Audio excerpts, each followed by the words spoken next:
This is the Bloody Butcher. A lot of firsts tonight. We got the Bloody Butcher. Yeah. We got an SCR controller, which we're running for the first time tonight. Yeah. Shout out old Whiskey Rebel. We got a prototype here. We're gonna sink or swim tonight, man. Yeah. We're gonna see if this thing works in front of the people.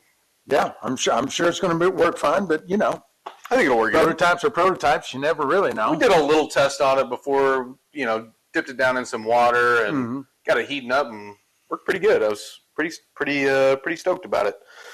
But what's our mash bill here? This was 2 pounds per gallon, Bloody Butcher, and that's it. Just converted with the liquid enzymes. Nice. And so we're going to put that in there. We're going to see how that goes. Pour it over. It's a crazy color. Yeah. It's like strawberry milk. Yeah, kind of. We'll also get this. This mash is not super clear, so we're going to find out how easy it is to scorch on an electric element tonight. Probably. We're going to find out. Yeah. What do you think? Are we going to heat up to start with the propane, or are we just going to let the electric do work? Well, I think we're going to need to. I think we're going to need to use the propane, or we're going to run out of time. That's enough. Oh, sorry. Save some of that sludge for something else. Whoopsie! What else we got going on? Oh yeah, we're making a Pyment, which I'll let you know. I love Pyments. Yeah. Run us through that. Yeah, so Pyment is probably, of all the things that are really easy to make, Pyment's probably my favorite, taste-wise. Comes out really good, super easy to make. I mean, there are complicated versions of it, but this is just grape juice from the store, 3 gallons of grape juice, 6 pounds of honey, yeast. That's it. I think it much simpler than that. I mean, I'll put some pectic enzymes in there just for good measure. Not even sure it's needed on store-bought juice, but I always put it in anyway. I mean, better to use it and not need it. Not going to hurt you. Yeah. Yeah. And, so we're going to be making 3 gallons of that tonight. And that's it. That's all we got going. Yeah. Well, let's get this thing buttoned up and I don't know. Maybe we go in fast mode here. Just work as fast as we can for like the next 45 seconds. Yeah. All right.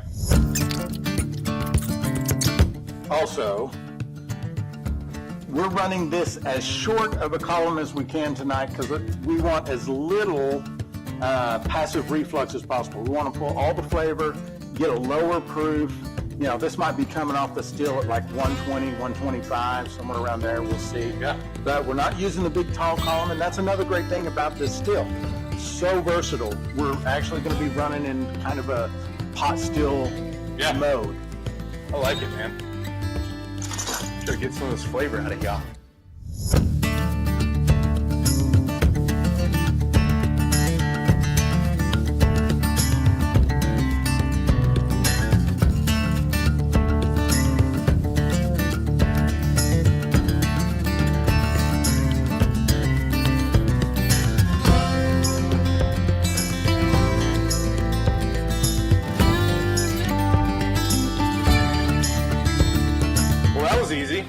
Yeah, probably the fastest setup we've ever done.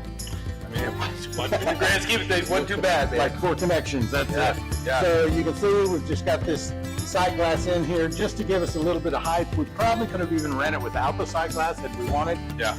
But that's what we got, and hopefully we're going to pull max flavor off of this Bloody Butcher so that we can kind of get a flavor for it, you know, and it's one of the nice things about having heirloom corn here now. We get to start experimenting with stuff, and I'm pretty excited about it. Yeah.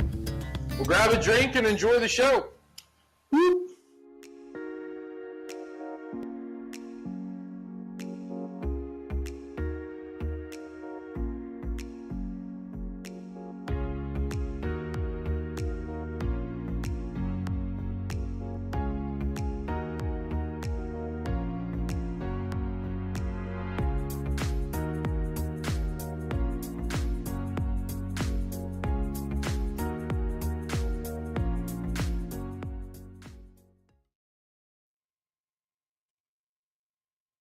We're back. It's us.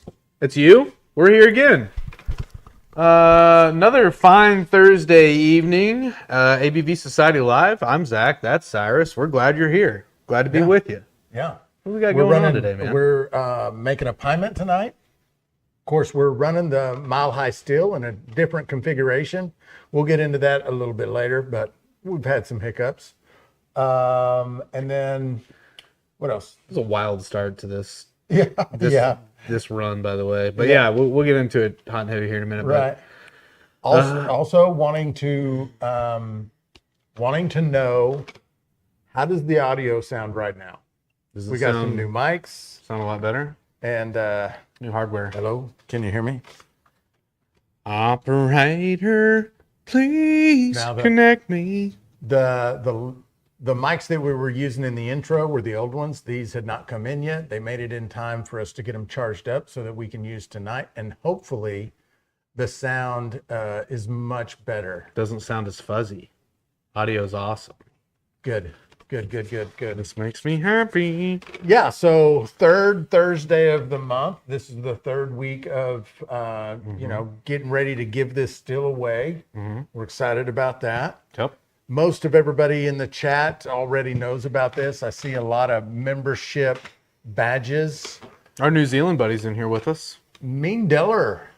We got Kevin, Scott, Terry, Trickster, Paul, Big Bad Paul. Paul's a I like Paul a lot, man. I know Paul, I don't know if you know this about us, but we like you, man. We appreciate you coming in here. Garbage Throne Daddy. We got the powerful Miss Winsong. NFT, got Ray, Whiskey, Rebel, Scott Bryant, who is already gifting memberships. I know a guy who got the membership. I don't know the guy. I don't know. His name is I know a guy. I don't actually know him. Winsong says, I was thinking silly thought to myself during the little commercial, 2 red shirts. It's a good thing this ain't Star Trek. What does that mean? I'm not as up. You can't have 2 captains. The captains wear the red. Right? Yeah. Right. I think that's what she means. That makes sense. What color is Adam's shirt? White. What's a white shirt? Oh, wait. That's a supervisor in Croplingo. No, the red shirts were the...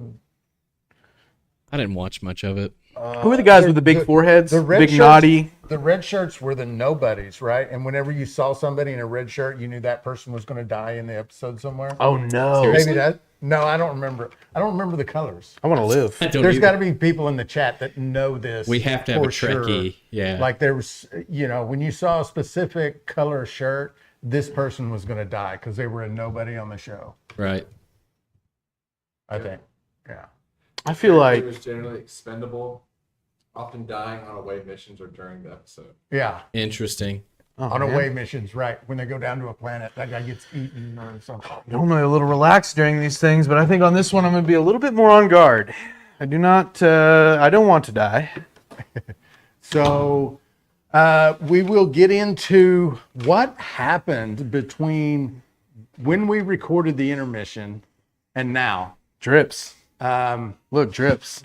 So we're just now getting drips. We started this at 2 o'clock. Yeah. 3 o'clock, something like that. So the first quarter pint that came out was brown. And Bad sign. Smelled terrible. And my immediate thought was, we've already scorched the element the very first time we use it. I don't have a lot of experience with elements. I've always preferred propane. And you have that level of experience. I have less than that because I've never ran an electric element before. Yeah. This is my literal first time ever being around one working. Yeah. So we made a hasty decision. Some might say panic a little bit. No, hasty. A hasty decision to shut her down. Mm-hmm. I'm glad we did it, honestly, because I have at least that peace of mind now. Yeah. And now you have that experience. Yeah. So we shut it down. We dumped it all out. It's still hot. It's still like vapor, alcohol vapor. Of course, we had everything, the electric unplugged, the flame was off. We did it safely. And then realized we did not scorch at all. Puked a little bit, maybe. But we puked. And so had I not been running an element, I would have immediately gone, oh yeah, I'm puking. I have 0 element experience, so I was just like, Yeah. So anyway, we then pulled the element out. It was shiny, nothing on it. Didn't have anything burnt to it. Dumped the pot out into a bigger pot. Bottom of it, no scorch problem. evidence. Yeah. Like this, the I don't know if it's technically back set at that point that it's been heated up to, but smell the pot. Pot smells normal. I'm chalking some of the smell I was getting off to a Bloody Butcher and haven't ever ran it before. Yeah. So We'll back it off a little. Now we're gonna wean off of the propane because right now we have a propane and electric going. very light on the propane though. Yeah, we're gonna wean off the propane, go full electric on the SCR controller. Not seeing the brown tinge that we were earlier. A little bit, but that could be cleaning out Coming through the condenser and leftover. So anyway, this run, although we may be able to salvage it, has been a bust up until this point. yeah. And I don't think that's also that's no reflection on Whiskey Rebel and the SCR. Oh, yeah. I think we just got her. I mean, I was really had that thing thumping, and it came all at once. It went from like one. yeah, Too fast. It came up way too fast. It's not. Yeah, we're not saying anything about running electric elements. Mm-mm. We're not saying anything about the SCR. We're not saying anything about the mile high. This was just complete user error, and Been a good learning experience though. it's kind of the way it goes. Yeah. Sometimes you screw up, and I mean when I say you screw up, sometimes I'm specifically talking about I don't ever. I know. So, I get it. And I'm just here to say, yeah, okay. I do. Also, big shout out, Motor City Hillbilly. Sent us the fancy little light. I don't Get a know. little tight shot on that, I don't Adam, know if we if could. the Adam wants to That's possible. zoom in on that little light back there. It's really cool. Got that in Look from at this little guy. Motor City Hillbilly. Look at that. Nice. Looky there. It's because of the size shoulder, I bet you. Oh yeah, there it is. Look at that. Looks great. Look at that. Looks great. So yeah, thank you, brother. Pretty sick. Shout out also, Whiskey Rebel for sending us the SCRs. Just kind of a prototype, and we're gonna run it through the ringer. Mm-hmm. The fan is kicking on and off, and don't think that's supposed to be happening, but I haven't opened it up. Don't look. Don't know that it's not on a temperature control or something like that. But it has gone on and off. And I think right now it's off. yeah, so the fan's not working. That could end up being an issue. But again, just a easy little prototype that Look down here in a Whiskey minute. Rebel threw together for It's us. on fire. Yeah. If you see any smoke, let us know. But it's good to see everybody here again. Thanks for showing up. 42 people in the live, and over on the Homebrew Center, we got the live streaming in vertical format, like a YouTube short. Like a short. Yeah. Pretty So cool. We'll see how that goes. Trying that out. Don't know if there's any audio on TikTok or not. There is. Wow. That sounds good. Impressive. Nice. I'm watching it. So those of you that are joining in over on TikTok, you can now see everybody else's chats, which I think is pretty cool. Yeah, Terry says short stack, lower pot filled. Yeah, so that also has something to do with it. It's a short stack, and we slightly overfilled it. There was a lot in there for sure. That's on me. You guys saw who did put the mash in the pot. That is, I'll own that one. If we post fire, run, boys. All right. Trickster reminding everybody to hit that like button. Hell yeah. So for those of you that might be in here and you don't know, we are giving away a Mile High Dual Purpose Pro Still this month, in the month of May. You can get an entry by any purchase on stillintheclear.com. If you purchase a kit, it's a double entry. And if you gift 5 memberships here on the YouTube channel, that's an entry also. So 3 different ways to enter.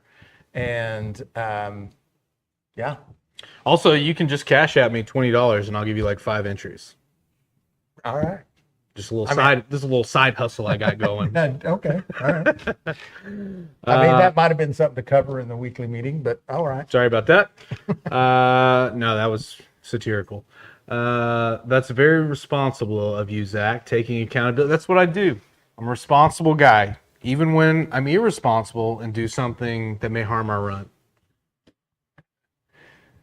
Adam has dropped the links to the Mile High Still. If you guys want to go check out the still that we're giving away, get all the specs, all the information about it, just click that link, jump over there real quick.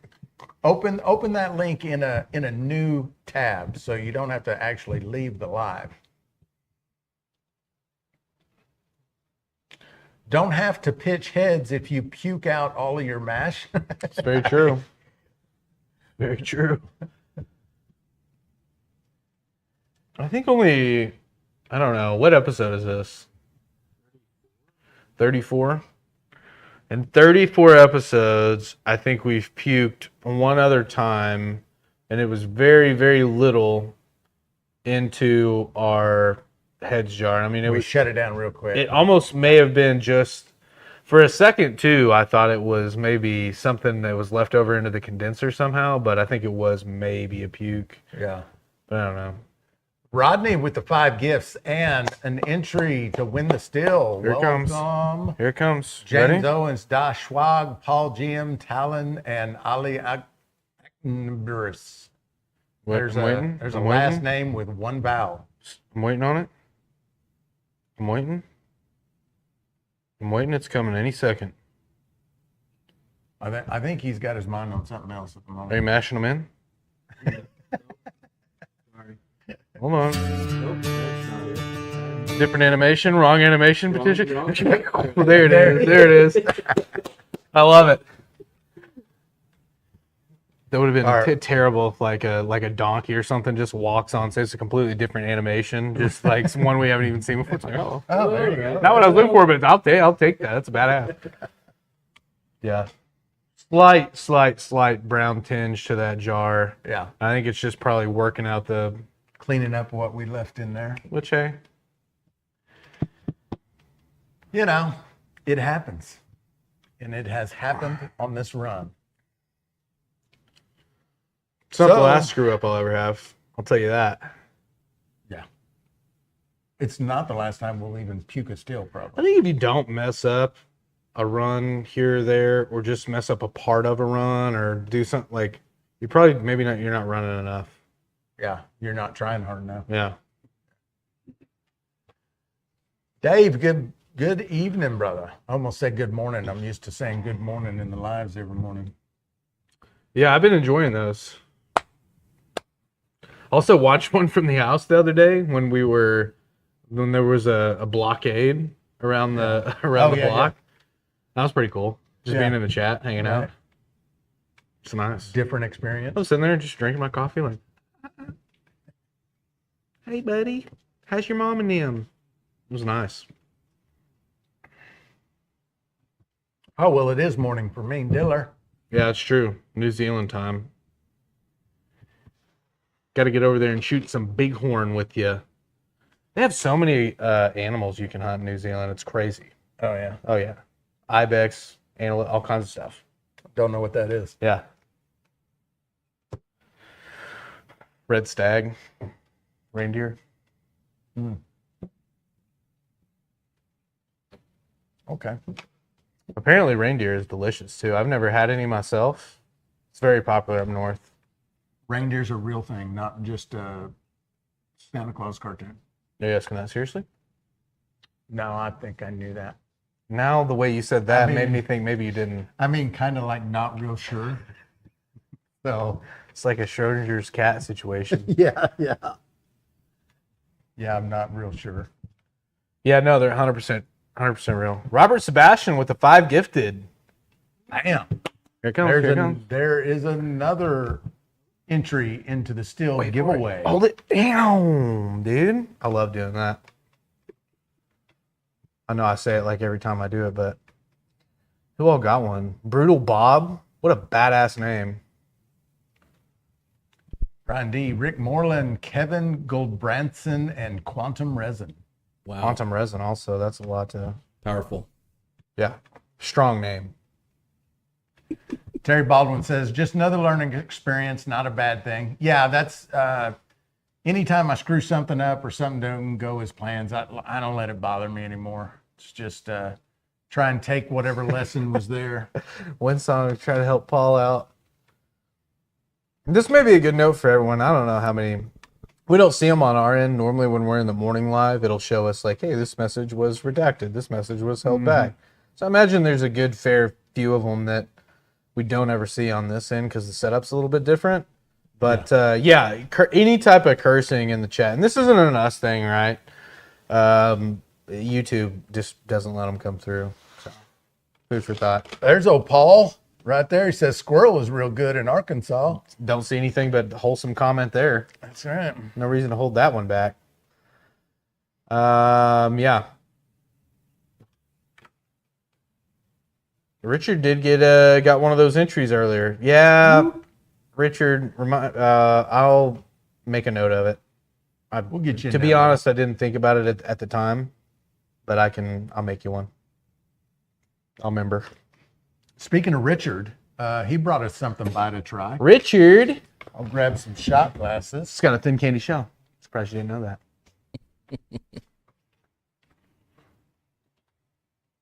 Richard, tell the folks in the chat what we got here. Give them the mash bill. Let them know the process. Where did it go? It is. I put it on the barrel. There it is. So he wrote down apple. Wait, hold on. Winsong with the 5 gifted. Whoop whoop. Almost missed it, dude. Not today though. Not on my watch. I'll never miss one of those. I'm gonna finger gun all of them. Thank you, baby. She is just gifting to be generous because Paradoxical Anomaly got one. Paradoxical Anomaly got one. That's awesome. Yeah. Nailed a good one there, hon. Richard said it is what it is. It is what it is. So it Fair is. enough. It is apple rye that got a lacto. It's 115 proof. So he brought this by for us to try.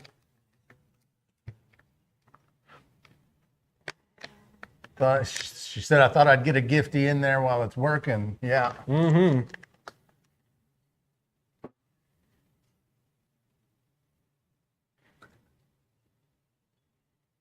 We also have... Ray said, unfortunately, not an entry. Yeah. That's right, Ray. We also have a local guest with us again. Noah is here visiting. For the lads. Paul McKinley with the 5 gift memberships and an entry. Come on now. Thank you, brother. Dude, I'll get that angle too. Freaking. Are we piling too much on our producer's plate? We gotta have a bucket Can't of keep water up or with something. everything? These finger pistols are getting hot. Apple concentrate, corn rye, and chocolate malt.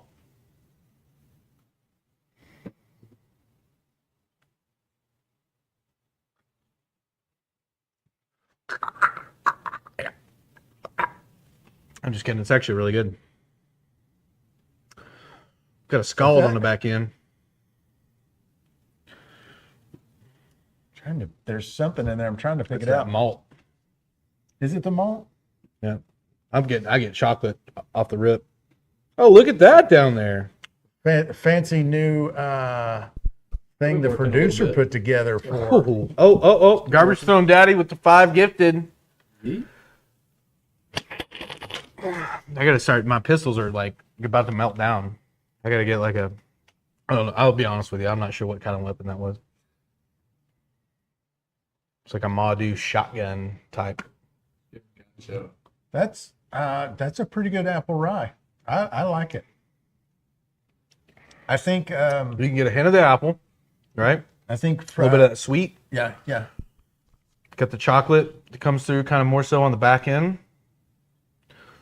And then Yeah, that's good. as far as ryes go too, because I'm not really partial to very many ryes. Like it's got to be It does have a bit of that rye pepper. pepper, yeah, like it's right in the spicy. middle. Yeah, it's like it's got a spice, a little bit of burn to it, which I would expect with most ryes, especially one that's not aged at all. Yeah. Seems like the wood can kind of soften that a little bit over time, especially if you're not using a char, like more of a toast Yeah. on a rye. I think it can kind of mellow it out a little bit. Yeah.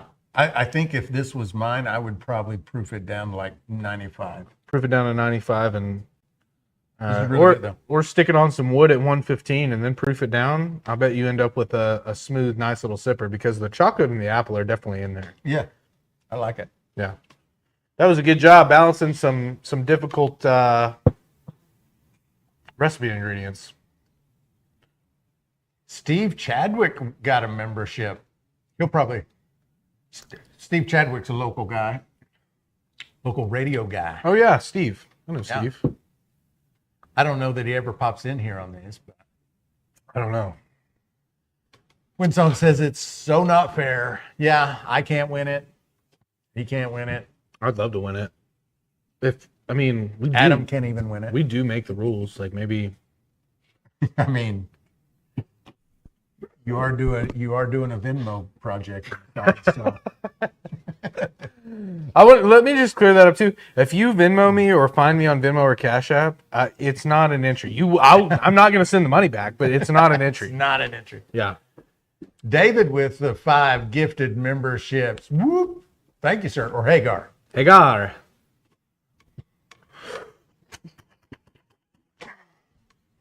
Hold on. Alan jumped Let me see in. what Thank you for the membership. You're welcome. I don't remember who it was that gifted you that membership. I think it might have been Winsong. New members mashed. Got better mics now. Yeah, we're working on getting some sound effects too now. Do some voiceover work. Yeah, the Adam has got a whole new system set up that he's working the kinks out of that are going to allow some Hear me out. nicer things. Hear me out. All right. I'm saying we take the women's restroom, right? Mm-hmm. Remove the stalls, line the walls with like egg cartons, and just get like a really nice stationary mic and just turn it into like a voiceover studio. Yeah. Girls hardly rarely ever come here anyway. The 3 that come in here probably. I don't think they'd mind. I mean, it's open, right? Like we could leave the toilets, but I mean, they could use the men's. they could use them as there's a stall in there. Yeah. Yeah. Here's a interesting little segue here. Why are women's restrooms always nicer than men's restrooms? Have you ever accidentally walked into a women's restroom and like stumble? It's like walking into like a Narnia closet. Yeah, they are always nicer. It's nicer. It's always nicer. It's a break The room. reason is very Yeah. simple. It's a break room. The reason is very simple because women are not going to tolerate a shitty one. Yeah. They'll complain. They'll complain. Yeah. Like women want nicer things. They want pretty stuff. And if their bathrooms are crappy, like, it'd be like, I think we're just used to it too. hey, let's go to this restaurant over here. And she'd be like, no, Yeah. their bathroom is horrible. I'm not eating there.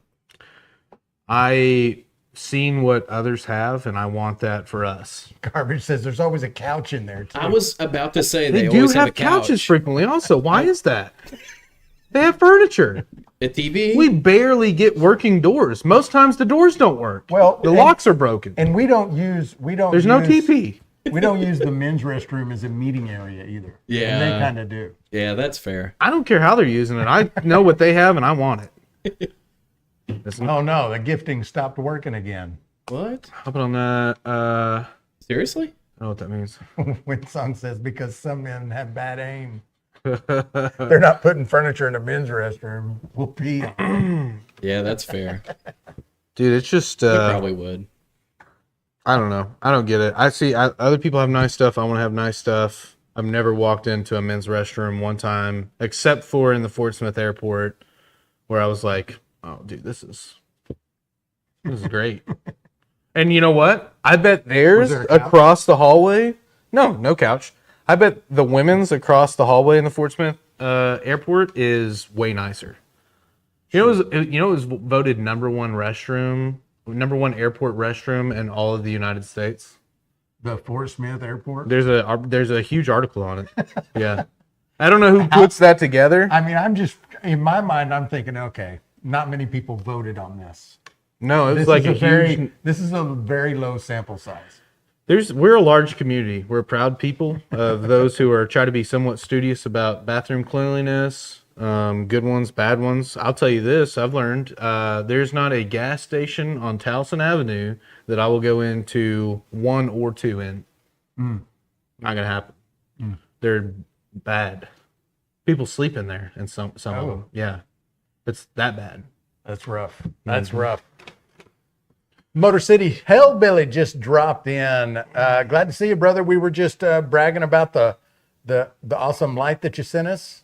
Giving you a shout out, saying thanks. Check her out back there. Pretty slick.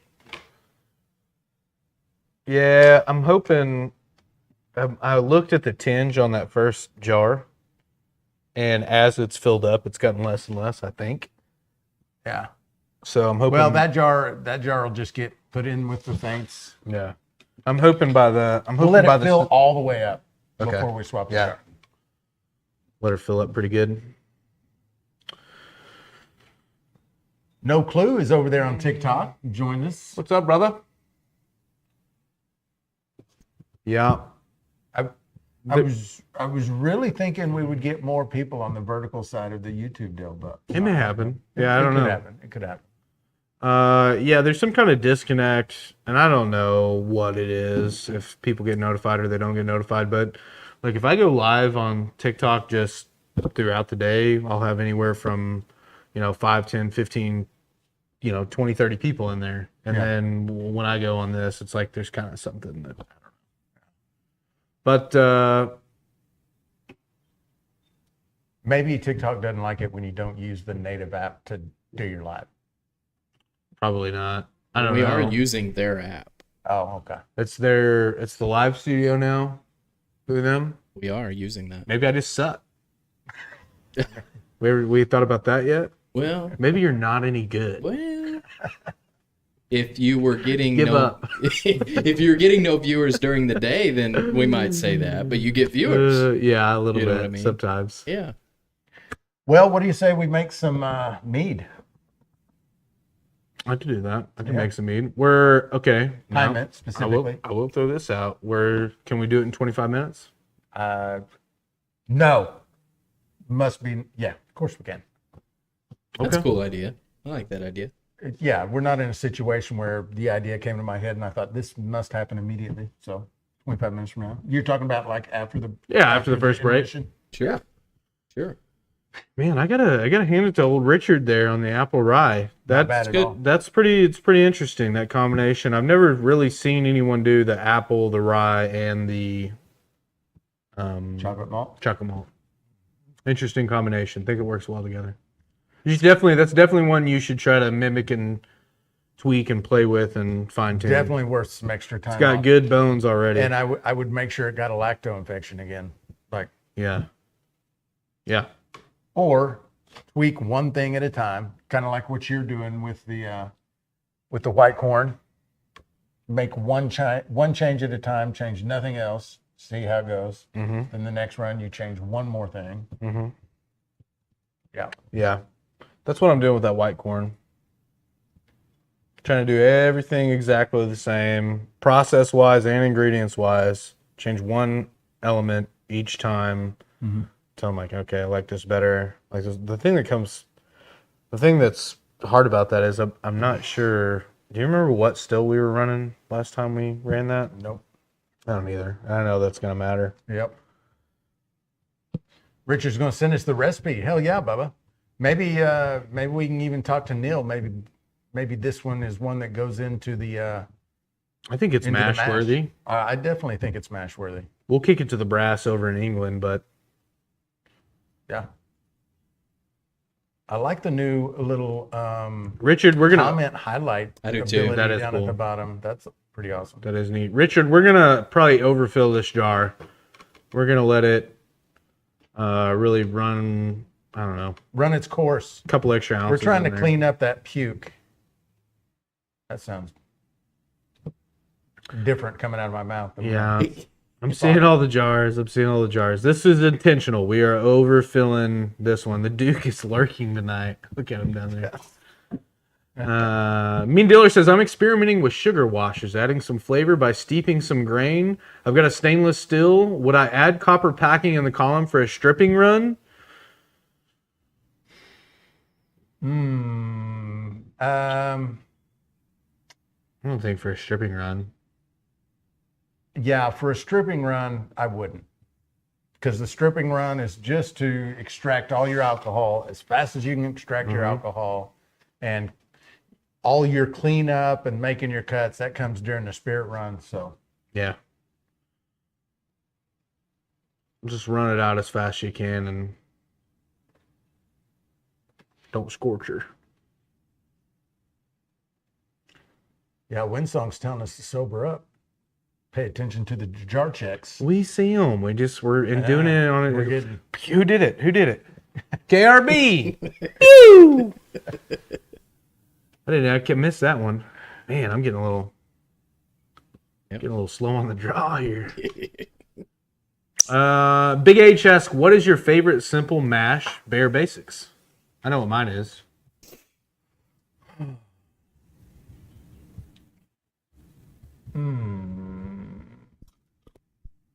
Ponder it. I'll do mine first. Bare Basics. Would you call an all grain a Bare Basic? No. So we're talking sugar mashes or sugar washes. Beginner bourbon's mine. Corn and oats. I would also say beginner bourbon for that. Yeah. I think it just turns out some cracked nice. corn, some oats, some sugar. I like the super simple. I like all the other ones that are just the sugar mashes, and there's even something to be said for just a straight dextrose and yeast and running a high proof neutral spirit. I don't think there's a thing in the world wrong with that. I think it's pretty clean. We did one the other day, in fact, with the turbo yeast, where we should have gotten the worst result possible in terms of a sugar wash, I guess, from the skepticism of turbo yeast has off flavors and this kind of thing. I thought it was fine. I think there was a thing wrong with it.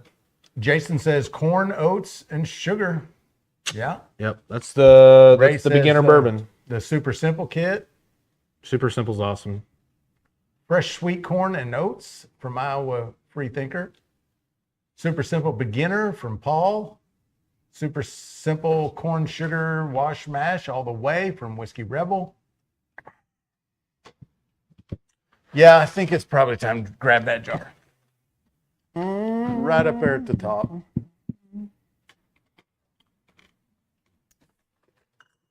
I thought there was a crack in that thing for a second, but I don't guess there is. We'll see how much it's cleaned up since. We're going to find out. Yeah. See if y'all can get a good look at this little tinted moonshine. Barely tinge, but some tinge. May not pick up as well on the camera, but you can see it in person. Well, that there's some oil on top of this too. Yeah, that smell has definitely gone away. And I would also be interested to see what the proof of that is, because no telling. I know we lost a lot. We lost a lot of our ABV when we opened up the still to correct the problem.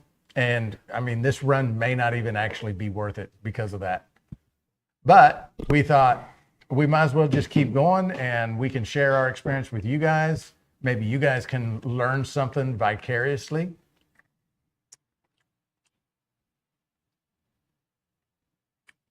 What do you think? I mean, it definitely tastes off.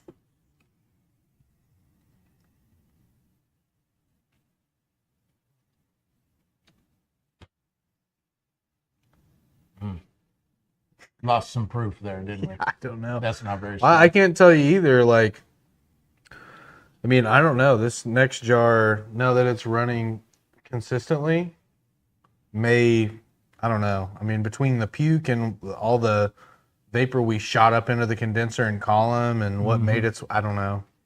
Yeah. The second jar, I think, will tell us. Yeah. I'm kind of thinking this run is probably going to be a write-off. But, you never know. You can be surprised. We're gonna stick with her and find out. Paul Johnson says, super simple mash recipe. I modified mine to all corn. Well, hell yeah. I also saw he said earlier he needs some more cherry sticks. We got them. Toasted. We got a bunch of them back here. Yeah, Paul, I knew you'd like those toasted cherry sticks, man. They're Dave, we puked the still, and I was concerned that we actually scorched the element because we were trying to heat up a little faster than we should have, and we were worried that we scorched it. So we shut everything down, dumped the still out, pulled the element, checked it all out, realized we hadn't scorched anything, and that it was just a puke problem. But that's what happened, and then we just decided to keep going with it. So we put it all back in the still, heated back up, and of course we lost a lot of ABV over all of that, I'm sure. I think we're doing what we would tell somebody to do if they picked up the phone and called the shop and were like, hey, this is what happened. Yeah. I mean, I think I would be like, turn the pot back on. Yeah, run it anyway. Yeah. People call up here, should I throw out my mash? They think something's wrong. Very rarely are we. I was about to say we don't really ever tell anybody to do I've got one at the house that has been in an unsealed fermenter outside for like 5 years. I'm tossing that one. Yeah. But otherwise, like that's a science project though. Ray says it's nice to see you make a mistake. Definitely helps new distillers not worry about making them for sure. Like I don't mind sharing my mistakes with y'all. There was a point right after that had happened though where I was like, do we just put a different mash in there and just? You were like, no, I think we just be like, yeah, that's what happened. And yeah, share the experience. Yeah. Garbage Stone Daddy, I'd be a huckleberry. Ed Clifton says, I started your super simple mash last Saturday. About how long does it take before it's ready to run? Let's see them. People know, you guys know what to do. Yeah, which emoji do we use for this instance? Oh. So. Yeah, see that? I can't get down there to it. Wait, hold on. You're awful close. See that? There it is. Yeah. See that little guy? Yeah. So the answer is it depends. There are variables that are going to affect that, but you can expect under normal conditions, temperature and everything, and if you follow the instructions as far as how much sugar to put in it, and assuming that you used regular water and not some weird water, it's going to take 7 to 14 days, probably closer to the 7 side. What's weird water? Since it's warm. Well, I mean, if you had some kind of water source that was already a really low pH, sulfury or like weird well water, or something like that, like you would have a problem with a pH. You'd have a pH issue. But if you're just using regular bottled water, tap water, well water, that's not going to be a problem. I thought that's what we were in the business of, is making some weird water. We are kind of, yeah. Yeah, it's done when it's done. Same answer. Pretty generally. Did you give them the general time frame? 7 to 14, Okay. Closer to the 7, maybe even I zoned out under there 7. If you're in an area like we are where summer is kicking in and days are 80 something and nights are 70 something. I've got and here's something too, especially for the newer cats, like first dozen ferments in or whatever it is. If you start a mash and it starts working off really hard and then it slows down a little bit and it just, it's fun. It's probably fun. Yeah.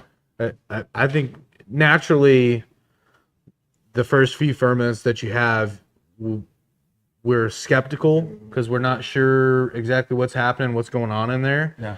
And it's easy for us to go, well, something's wrong. Yeah. It's too early for it to be done, and it's slowing down, and it's, it's probably fine. Most times it's fine.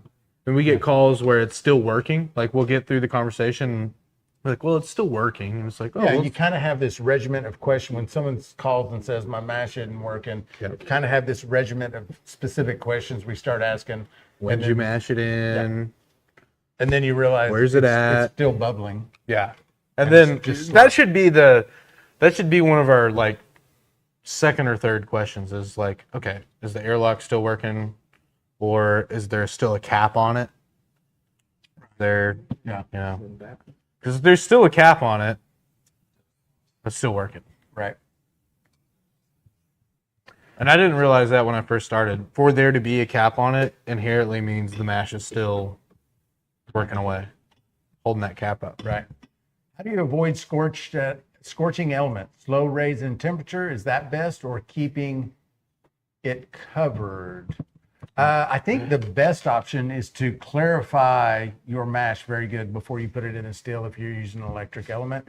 If you don't have anything in your still that, some stills will have an agitator.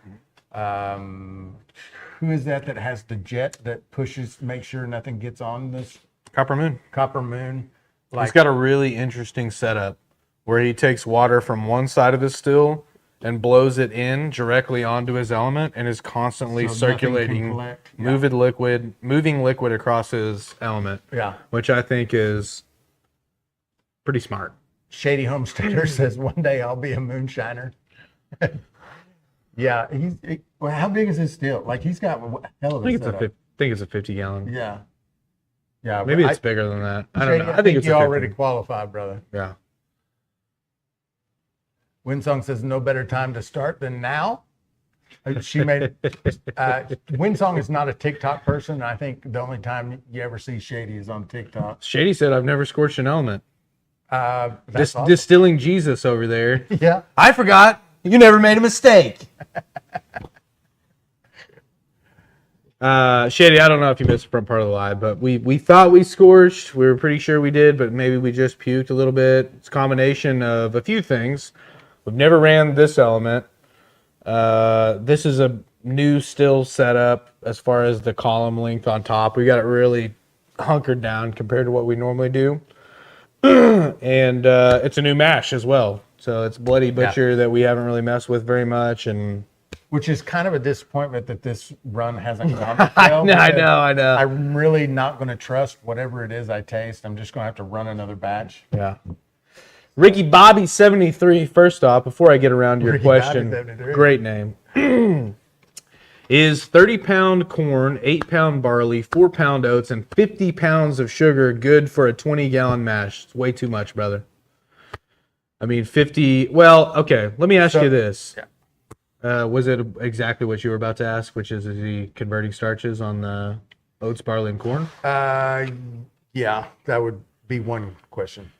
50 pounds of sugar on a 20-gallon mash is what? 2.3, 2 1/3 pound of sugar per gallon. So you're fine there. If you're not cooking your corn, barley, and oats, I don't see a thing in the world wrong with it. If you are, it's too much sugar, maybe. Or at least really high, where your mash could potentially have some problems. So I'm assuming he's not converting any starches, or he forgot to type malted barley, but that's still 42 pounds. Oh, I read it as malted barley. That's all. Okay, that's still like 42 pounds of grain for a 20-gallon mash that is technically just a sugar mash. Mm-hmm. And so that's about twice as much grain. So I would probably go 15 pounds of corn, 4 pounds of barley, and 2 pounds of oats. And the 50 pounds of sugar is fine. Yeah. That's how I would do it. I like it. And if you're trying to convert the starches in all the grains, then you definitely need to use less sugar, because 42, 30... were you converting starches, you would have enough grain in that original comment to do the 20 gallons without the sugar. Yeah. If you aren't converting, you still have a little bit. You have 42 pounds of grain and 50 pounds of sugar in a 20-gallon mash, and it's just too much. Paul is making a note that this second jar already looks clearer than the first. It's a good sign. Yeah. I'm hoping that we just didn't have things evened out entirely on that first jar and got up and high. When you taste it, and again, I'll for now, I'm going to chalk it off to cleaning the system out. But the thing that concerned me more than that is it didn't seem like there was a lot of alcohol in that. Yeah, I think we lost a lot of our ABV. Did we ever proof that? Now, let's go ahead and proof it and see. Let's find out right now.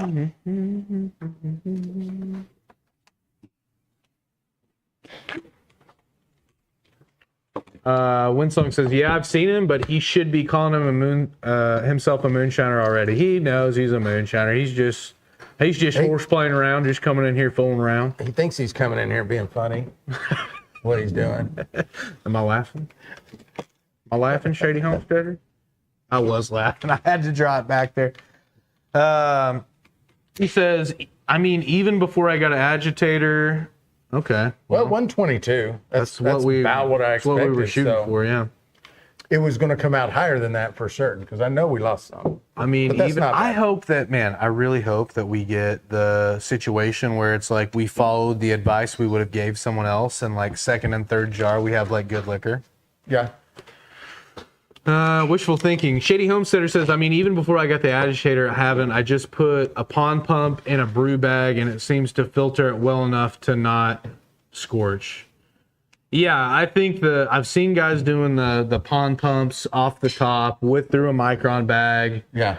And I think that if you're taking those extra steps to keep your mash as clean as possible, good on you. I think what we did here was like, oh, here's a quick mash, real fast, blah, blah, blah. Mm-hmm. And let's just pull it off, put it in there. We're doing several things for the first time in a single run, which is never really a good idea to do.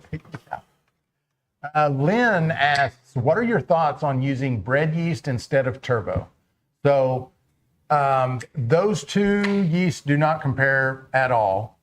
I don't have a problem with using turbo or bread yeast, but they are just so far different. Turbo, first of all, has an alcohol tolerance of 14% and higher, depending on which turbo yeast you get. Bread yeast has an alcohol tolerance of like 9% ABV. So you're not going to be able to make... Wait, what did you just say? I said bread yeast has an alcohol tolerance of about 9% ABV. I didn't know that. Yeah. That's about the best you can do. Wow. So that right there are the two main differences. Bread yeast is not going to, a turbo yeast, you can get a 24-hour or 48-hour, and it finishes out, 1 day, 2 days, and it's done. Bread yeast is not going to do that at all. It's going to be a slower ferment like other regular yeast, like a daddy yeast. So those are the two differences. Those are my thoughts. I don't use bread yeast mainly because of the alcohol tolerance. Yeah. So Big H says, off topic, yet thanks to you for wearing a red shirt that isn't so bright, so reflective that the YouTube host looks like a stop sign or emergency services. Get him out of here. Chuck him. He's done. Oh, but I remember we did that one time jokingly. I think it was like, I can't even remember who it was, but I was jokingly just like, hey, Mod, get them out of here. They were gone. And they instantly were like, checking them out. I was like, oh, I'm just kidding. Apples and goats. Paul? What do you mean by that? Paul, apples and goats. What do you mean by that, brother?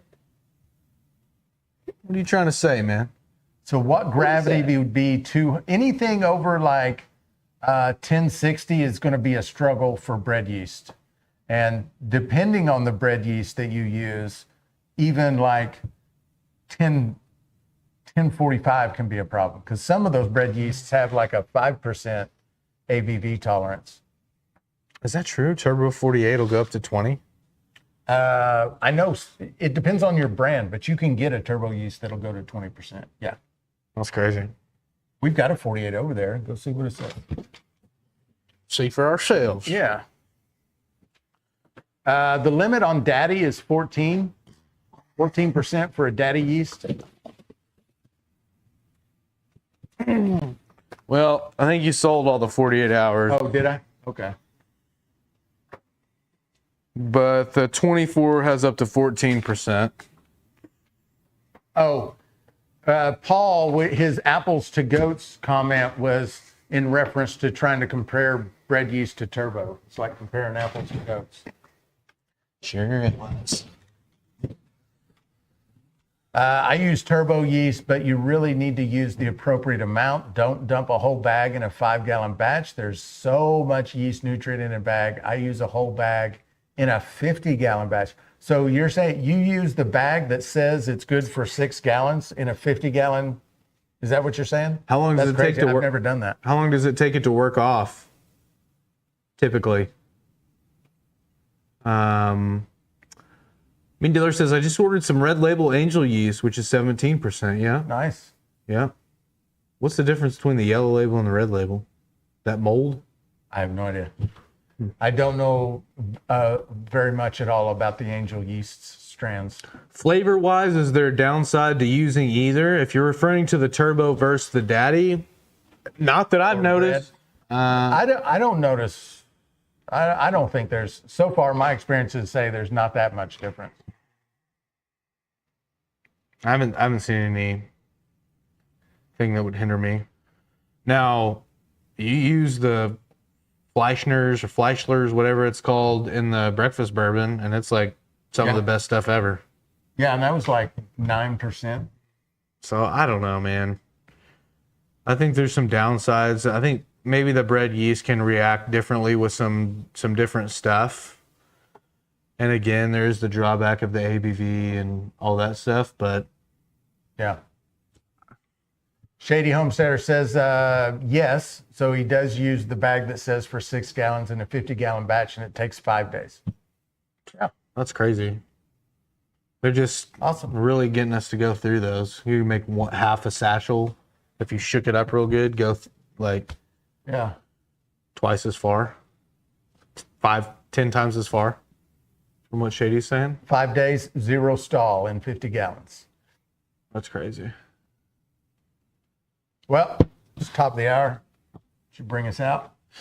All right. Well, we're to the halfway point here in the show. We're going to take a quick commercial break. You're going to get to see what happened before we cut the cameras on tonight, what went on before we started the live. You're going to miss all the unfortunate stuff of us pouring all that back out in the pot just to pour it back in there, but that's okay. The Hollywood magic that we roll out every once in a while around here. But you are going to get to see a little information from us and also what happened before the show started. We appreciate you. Take this time to go use the bathroom, maybe grab a cold Busch Light if that's what you're into. I don't know what your flavor is, but we will be right back. This is the Bloody Butcher. A lot of firsts tonight. We got the Bloody Butcher. Yeah. We got an SCR controller, which we're running for the first time tonight. Yeah. Shout out old Whiskey Rebel. We got a prototype here. We're gonna sink or swim tonight, man. Yeah. We're gonna see if this thing works in front of the people. Yeah, I'm sure it's going to work fine, but I think it'll work. Prototypes are prototypes. You never really know. We did a little test on it before, dipped it down in some water and got it heating up and worked pretty good. I was pretty stoked about it. But what's our mash bill here? This was 2 pounds per gallon, Bloody Butcher, and that's it. Just converted with the liquid enzymes. Nice. And so we're going to put that in there. We're going to see how that goes. Pour it over. It's a crazy color. Yeah. It's like strawberry milk. Yeah, kind of. We'll also get this. This mash is not super clear, so we're going to find out how easy it is to scorch on an electric element tonight. Probably. We're going to find out. Yeah.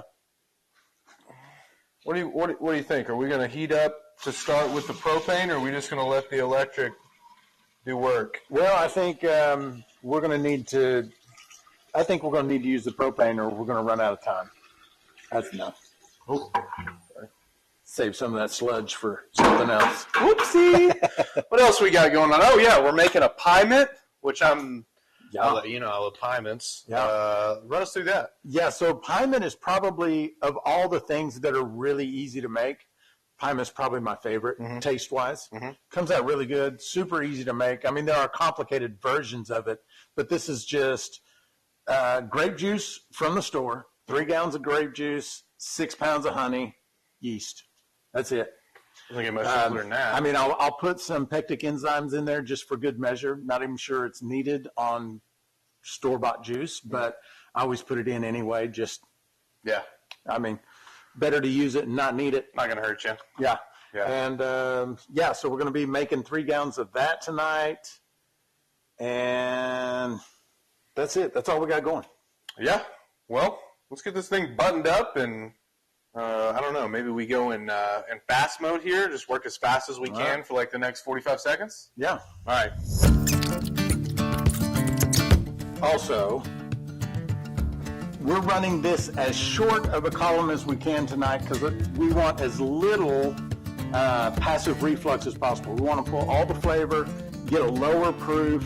You know, this might be coming off the still at like 120, 125, somewhere around there. We'll see. Yeah. But we're not using the big tall column, and that's another great thing about this still.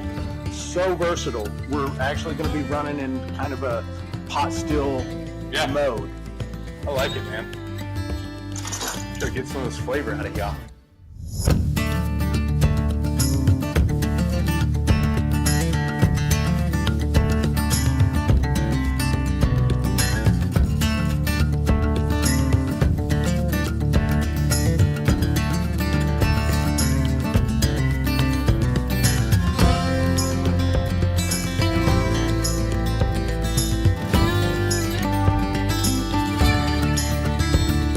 Well, that was easy. Yeah. Probably the fastest setup we've ever done. I mean, in the grand scheme of things, wasn't too bad, man. Like 4 connections, that's it. Yeah. So you can see we've just got this sight glass in here just to give us a little bit of height. We probably could have even ran it without the sight glass if we wanted. Yeah. But that's what we got, and hopefully we're going to pull max flavor off of this Bloody Butcher so that we can kind of get a flavor for it, you know, and it's one of the nice things about having heirloom corn here now. We get to start experimenting with stuff, and I'm pretty excited about it. Yeah. Well, grab a drink and enjoy the show. Woo!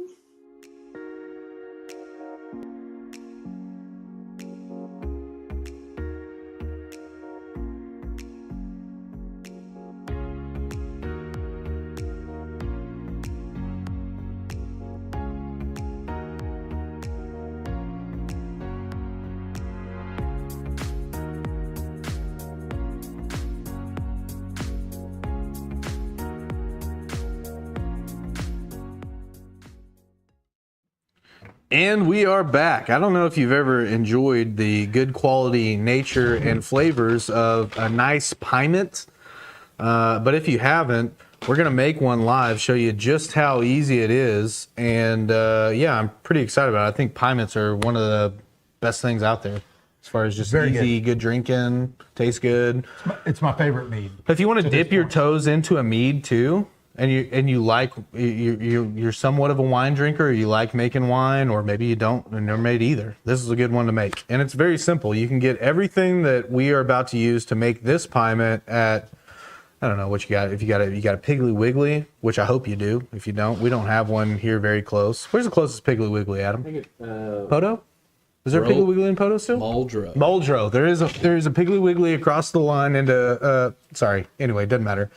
Walmart, anywhere, any major grocery store, or even not a major grocery store is going to have all this stuff. Just grape juice and honey and yeast. Yeah. Some water. Some hardware stores. A little bit of love. Okay. Thanks to the Adam for pulling a question that we missed. Ricky Bobby over on TikTok asked, what ratio would I need of corn, barley, oats to make my own sweet feed? So it's pretty simple. It is 30%, this is by weight, 30% corn, 30% barley, 30% oats, and 10% molasses. Molasses. Yeah. That's a pretty standard recipe that we've been passing around in the Moonshine for Beginners group for a long time. You got a good go-to molasses, or just any old molasses will do? I think if you can get a dried molasses, like at a feed store, That works pretty good. It's just because dehydrated molasses. the liquid molasses is just tough to get it all stirred and mixed in. Yeah, you have to have a nice, some sort of nice setup, or just plan on spending a lot of time mixing and slowly adding the molasses in. Probably a 2-person deal there, but with the powder, it seems like maybe it's a lot easier. Maybe not that hard if you're only doing 4 pounds, but It's true. Depends on how much you want to make. Ricky Bobby has some unsulfured molasses. Yeah, use it. That's a good choice. So, do we want to mix this Pyment up in the carboy, or in a bucket and then transfer to? Well, I think if we were going to mix it up in a bucket, then we would just let it ferment for 3 or 4 days in the bucket, kind of like a 2-stage. Want to do it in the carboy? Yeah, we can do it in the carboy. It's the best way to mix it when it's in the carboy. Well, the 1 gallon, it's just shaken. But Yeah, 3 gallons is going to gallons. be a little tougher. Yeah. Maybe we should do it in the bucket. I think because we're gonna do 3 gallons, we should do it in a bucket. Man, I really need to bring my clear bucket over here. I've got a nice clear food grade bucket over at the house. Anyway, it's not here. I don't know what I'm talking about it. But all right, yeah. Let me get a bucket. Star Some hot sand. I need to get I'll get a 2-gallon bucket of hot water first. We'll throw the honey off in it, and then I'll go back and I'll clean a bucket up. Yeah.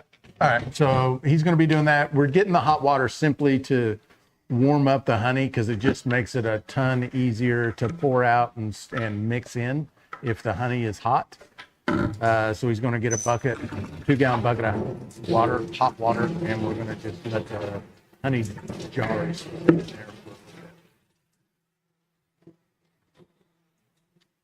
there. Sorry? You might want to leave your mic in here. Okay. It's picking up all the sound. Oh, sorry. I think. Like someone urinating. Yeah. Maybe they were.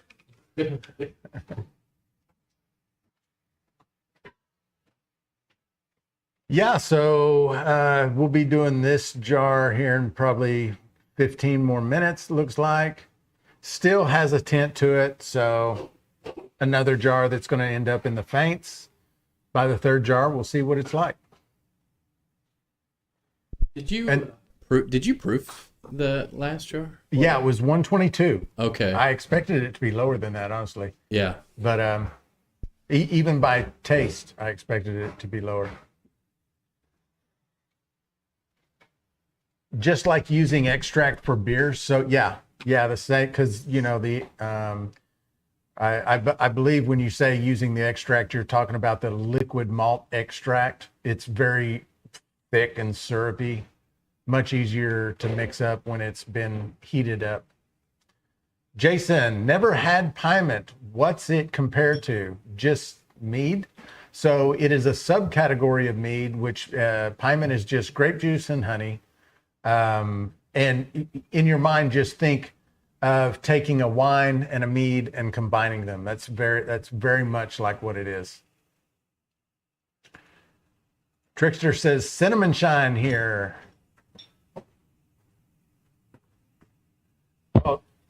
Paul says, I'm making good use of the mead kit I won. Mead, wine, cider, thanks. Yeah, you bet, brother. You bet.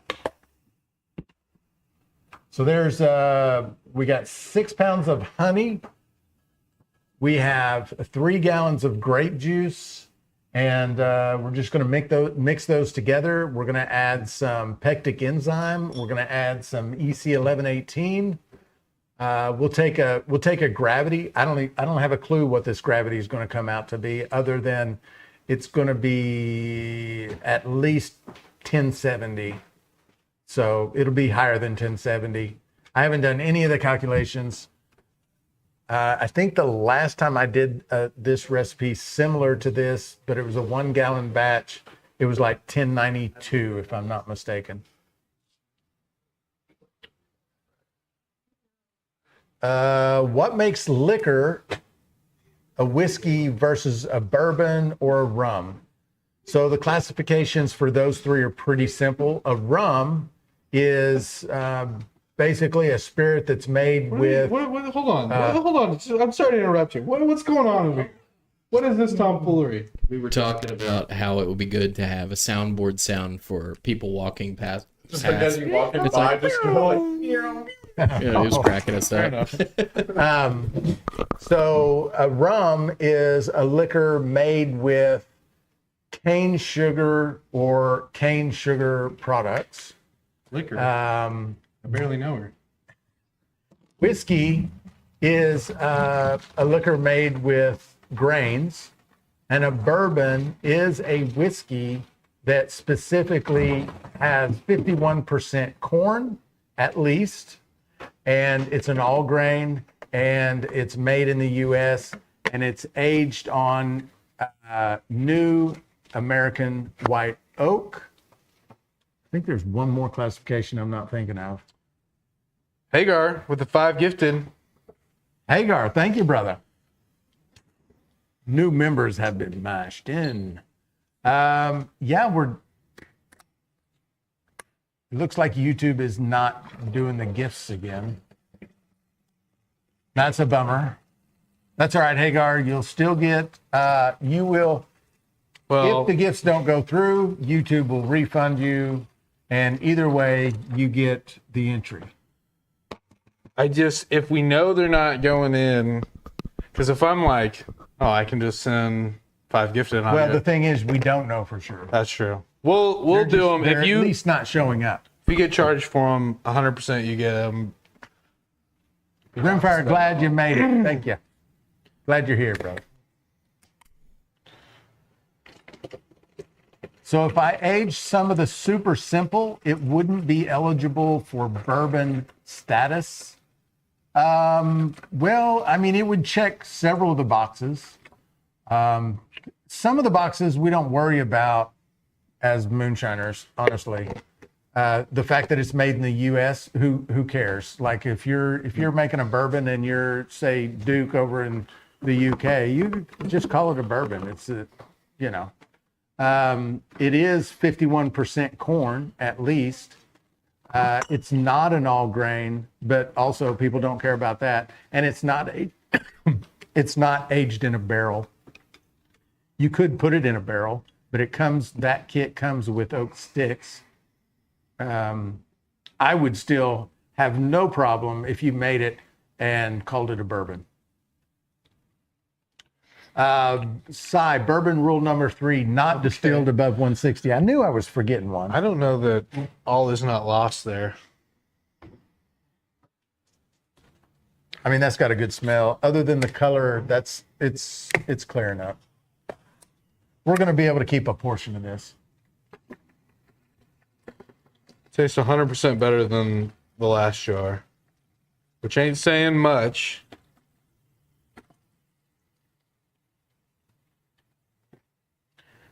Ray says technically you can call it whatever you want. I agree with you, Ray.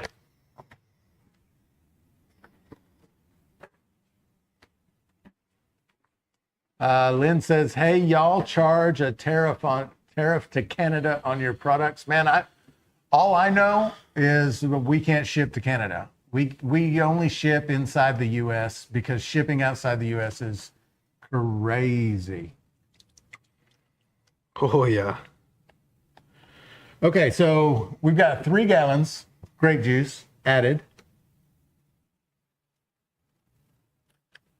And this is 6 pounds honey.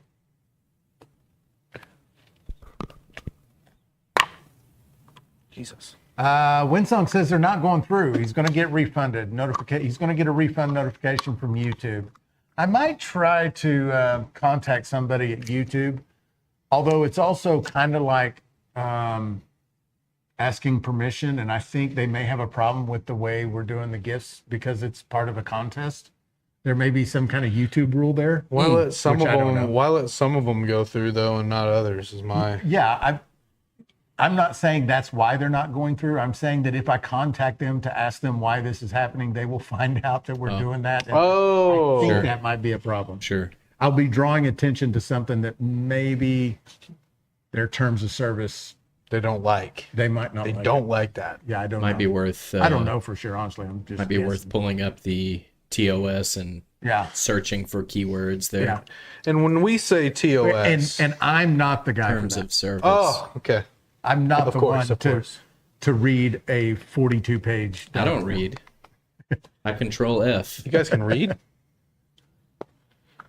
How do tea tannins affect fermentation? It's a great question. That is a good question, Lipton. I don't know the answer.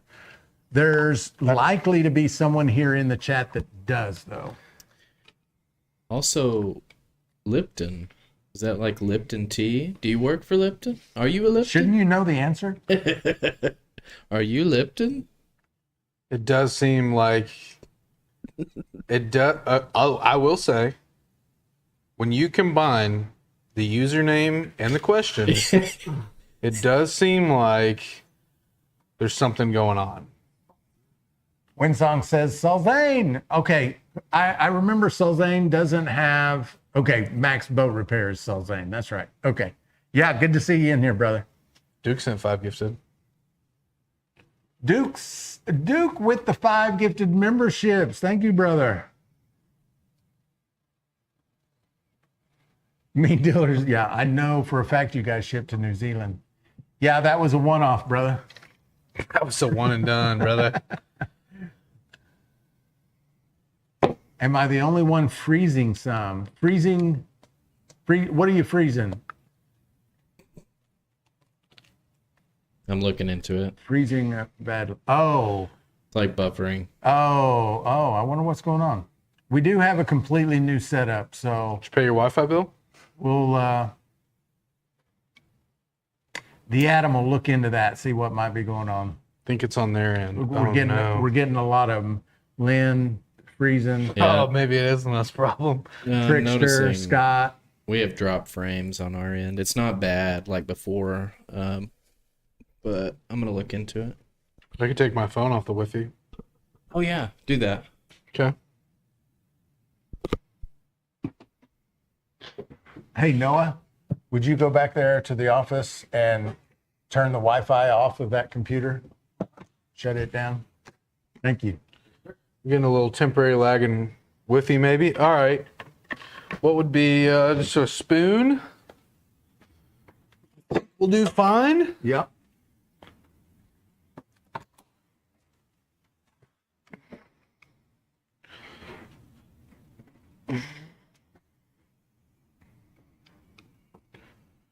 Oak and Agave in the house. Good to see you.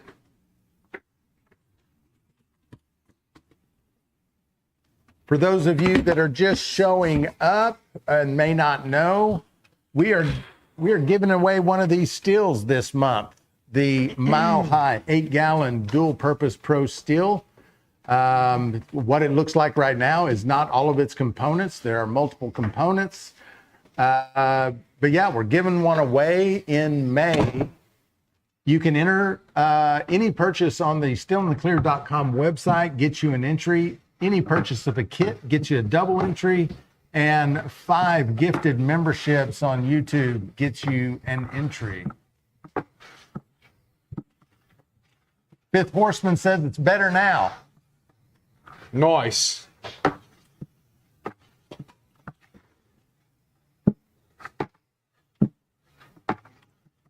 So we got 6 gallons grape juice. Wait, no, 3 gallons grape juice, 6 pounds of honey. Zach's getting that all stirred up. We'll add in some pectic enzymes. I'll grab some. I'm good at stirring the pot. Good at stirring the pot. You know what I mean? Yeah. In a literal sense. Hey, what is I'm going to ask you guys something real quick. What does it mean when someone says something's a double entendre? Means that it has 2 meanings. Yeah. 2 meanings. That's it. Yeah. Yeah. Think so. Yeah. Rappers use it a lot. That's true. The good ones. Yeah, That's I would true. agree with that. Mac 10 lamb on the flow like a mattress. Mm-hmm. Yeah. Yeah. After so many, YouTube puts a stop to the gifting. It's stupid. You'd think they'd appreciate the activity. I agree. Real G's move in silence, like lasagna. Like lasagna. Yeah, that's a good That's one. a good one. Yeah. Double entendre right there. Yeah. Actually, that would be triple entendre because silence is using 2 different meanings also. Oh, Because real G's moving in silence is not the same as saying the G is silent. I take interesting. Also, here's another good one. I take a chickpea smash, call it hummus. So what he's saying is he takes a girl, Yeah. he goes for a urinary break, not at this. All right, this is so he's just using the bathroom like normal, not with her involved at all. Do you want to pause TikTok for this conversation? I think it's fun. I've seen worse on there. And then hummus, obviously the main ingredients, chickpeas. Yeah, that's good. Yeah, and you smash them, and there you got. Wow. Anyway, I don't know. I like that one. Yeah, it's a good one. Shout out to Little Dicky. Rimfire, can you check proof after you have added sugar and flavor to your shine? No, you need to check your proof first, then do your calculations as if you were just proofing it down with water. There's calculations you can do to know what your proof is going to be after you've added flavoring and sugar. This is going to be foamy. Yeah. Yeah, that's what I was saying. It's I think it's in there. now we need, that's 3 gallons. We need 1.5 teaspoons. Exactly. Perfect. We'll stir that in and then we'll get a gravity reading. Like I said, last time I did a recipe similar. And it's not going to hurt anything. I feel like it was about right. I don't know. When you looked at it, originally it seemed like not enough.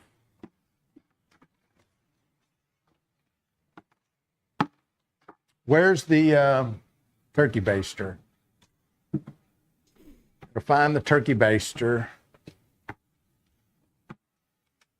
The hillbilly wine thief. This is good preparation right here going on. Diller, we get around, brother. We may just look like one really good, handsome, younger, well-read guy and just some other dude, but we are well-read, dude. And I've been to Mexico a couple times. So, well-traveled, well-read. No stranger to an all-inclusive down there in Cancun, I'll tell you that much. That's right. I've seen parts of the world.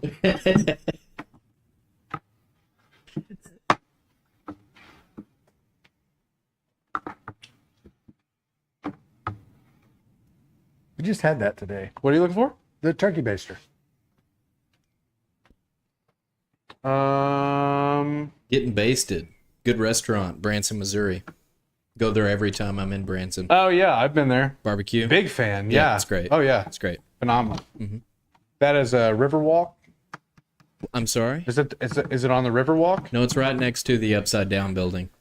Oh, I know what you're talking about. Yep. Branson, Missouri, Christian Vegas. For those of you who have never been, It's a great place. highly recommend it. Yeah. Put that in my star sand. Go find our turkey baster. I'll let you look for a minute.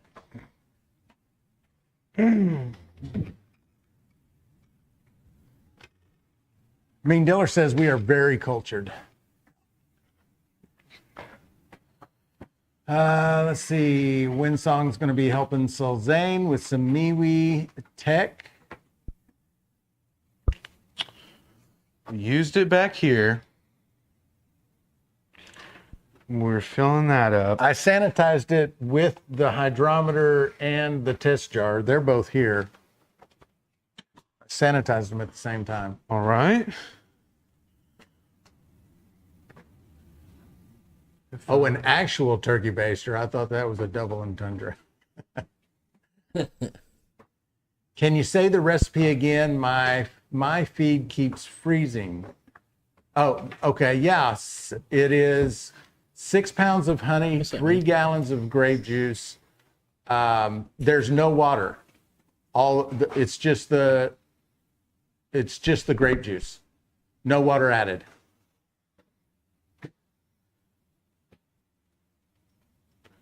I'm getting flashbacks to the shine jar that went missing.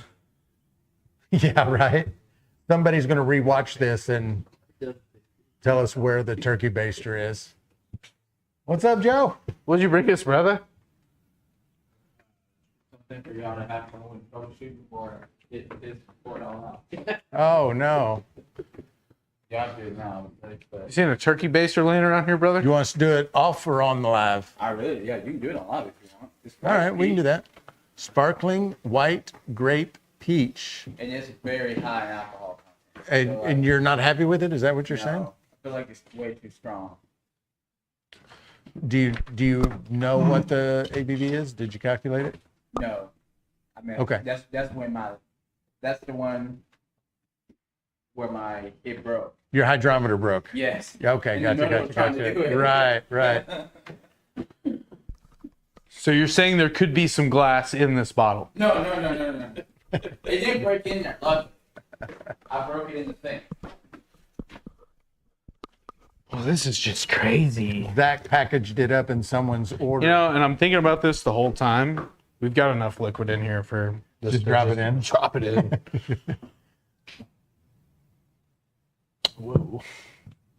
1090 something? Try. Mr. Lopez jumps in. Good to see you. Try Glad 11. you're here. Try 1120. 1.120. That's pretty good. What is that, like 13%?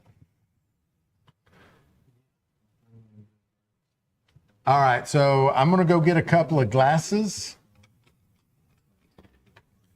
And corkscrew, we'll try this wine from Joe. 15 and some change. 16 maybe.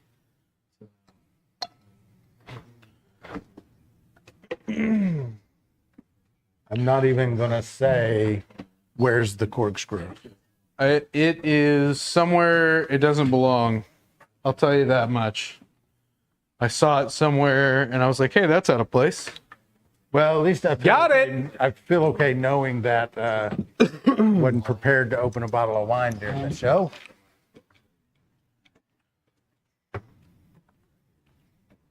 Next time you have to repeat a recipe because of it's freezing, say a few words and just hold, then say a few words and hold, then go. Gotcha. I should just do the rest of the live show like Wilson view. Right. Howdy, Shiners. I'm remaining faceless for the duration of this live. Just call him Wilson. That's my Justin Bieber. This is Justin Bieber wine? Yeah, it's based on the label. Oh, is that? I was wondering who that was. I don't know who that This was. wine so high in alcohol content that it'll make you leave your monkey in a foreign country? Did he do that? He did do that. No, let's not forget. Let's not forget. Huh? Did he really do that? Yeah, he really did that. That's crazy. He got like a little bit of guff from like some foreign country that was like, man, you brought a monkey here? And he was like, just keep it.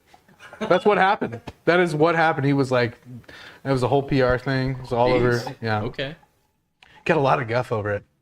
Abandoned his monkey in a foreign country. Hey, I love that you guys upgraded mics. These are really Yeah. good mics. Yeah, I have. Yeah. I know. That's like I said. Oh, these are the ones Joe had. These And you are- don't like that, is what you're saying. It's just a little bit too much. I like it a lot. I think it's really good. It's got great flavor. I don't think that it's Oh, that too peach hardcore. is really strong. That's Peach a came good through smell. awesome. Like, I don't see a thing in the world wrong with that. If you're saying it's just like really high alcohol content, Like I'm pretty like heavyweight. Like I can drink a lot. Man, one glass of that and I'm feeling it. Feel like it's pretty hot. Well, I mean, I don't know. I didn't because my stomach broke during like as I was trying to measure. this is really good. I don't think there's anything wrong with it. yeah, I I mean, would be. it is a strong wine, and if next time, just do the same recipe I did it, and it just was back better. off the sugar a little Yeah, bit. I did it and it was better. having Oh, fish. okay. But not with the peach. I did it on I got a pomegranate, watermelon I just did last night. Racked it last night. This is really good. I like it. Hey, what yeast do you want to use? This is the wine. I can tell this is the wine. My wife would love this one. You can have the rest of that Yeah. bottle. What, All right, I'll take it home to her. what yeast do you want to She'll- use? She'll really like EC 1118. Fine. Oh, we're out of EC 1118. Pick another one. The KV1 then. Check the. I like it. Wait a minute. I can't remember if that's the one that has. Check the alcohol tolerance. That's almost got a little 18%. little piney Well, I'll read it. taste in it. Got it? I like that. Have a good one, man. See you, brother. Nice to see you. Okay, what have I missed? I think Duke did his first, as an initial I'm going to bed, but he'll probably continue to watch. Right. What else we got? I'm scrolling for questions. Just trying to make sure I don't miss questions. Yeah. Winsong says he'll be sleeping at the shop in that god awful recliner. Oh, Whoa. Okay. What's your beef with the recliner? I think I'm in trouble. I love that thing. looks like the link to check out this still on Mile High is not working. Oh, really? Our link's broke. Well, that's a bummer. Just a heads up, the link to check out the still on the Mile High you're giving away on your website is not working. So the link that we just put in the chat, or are you saying the link on when you go to my website and try to link over there, it doesn't work? Because I can fix the one on the website. I can fix the one in here too, just not like at this moment. Okay. It's good. I like it.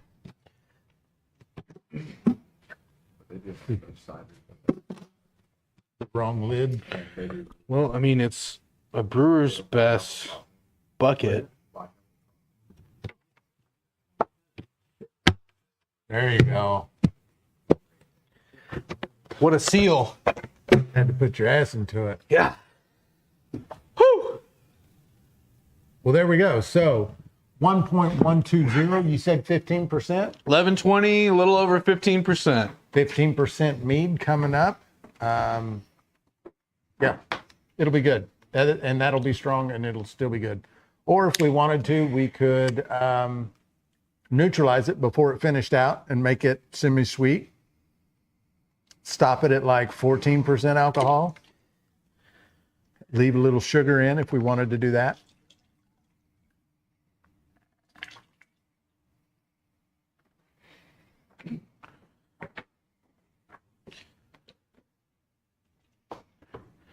Winston, you'll have to pick him up and bring him to the shop at 4 a.m. What? I don't understand why. Oh, is everybody thinking I'm drunk? Is that what it is? Well, you are I'm only hammered. catching half of the comments about that conversation. Oh, sorry. What, did you break it? No. Oh. I don't. When was the last time you seen me mess anything up? Okay. On the website, okay. I will. I'll work. I'm not going to get to that tonight, but I'll get it solved tomorrow. Thank you for the heads up, Horseman. I appreciate it.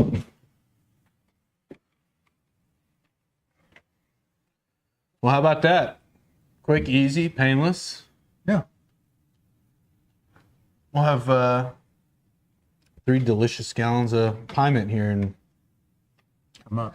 30 to 90 days. Yeah. The link in the red banner on the Still and Clear website is working. All right. Cool. This is a really good comment. Shiny Groudon said Zach's treating that table like it's on WWE. Yeah, I was about to ram an elbow through the center of it when I couldn't get that lid on. That was. You guys ever get frustrated by like small little nothing shit, tasks? yeah. Yeah, dumb shit where you're just like, I want to snap this in half over my head, Yeah. throw it out a I window. get that feeling sometimes. Yeah, just go into a rage. It used to happen a lot when I was in construction, and Oh, it was the caulking gun that would always get me. You know, they'd leak after you stop. I'm not going to get The into that. smallest But it was like- inconvenience while doing any form of manual labor, dude, I'm telling you right now, that gets me in a different headspace. Yeah. That's true. Holy I don't know crap. what it is, man. I don't either. Like, I think it's a combination of you're doing something you're not necessarily in love with, Right. and then something happens, Yeah. and you're like, man, Adds insult to injury. yeah. Come on. Okay, I'm dialing Thinking up. about it.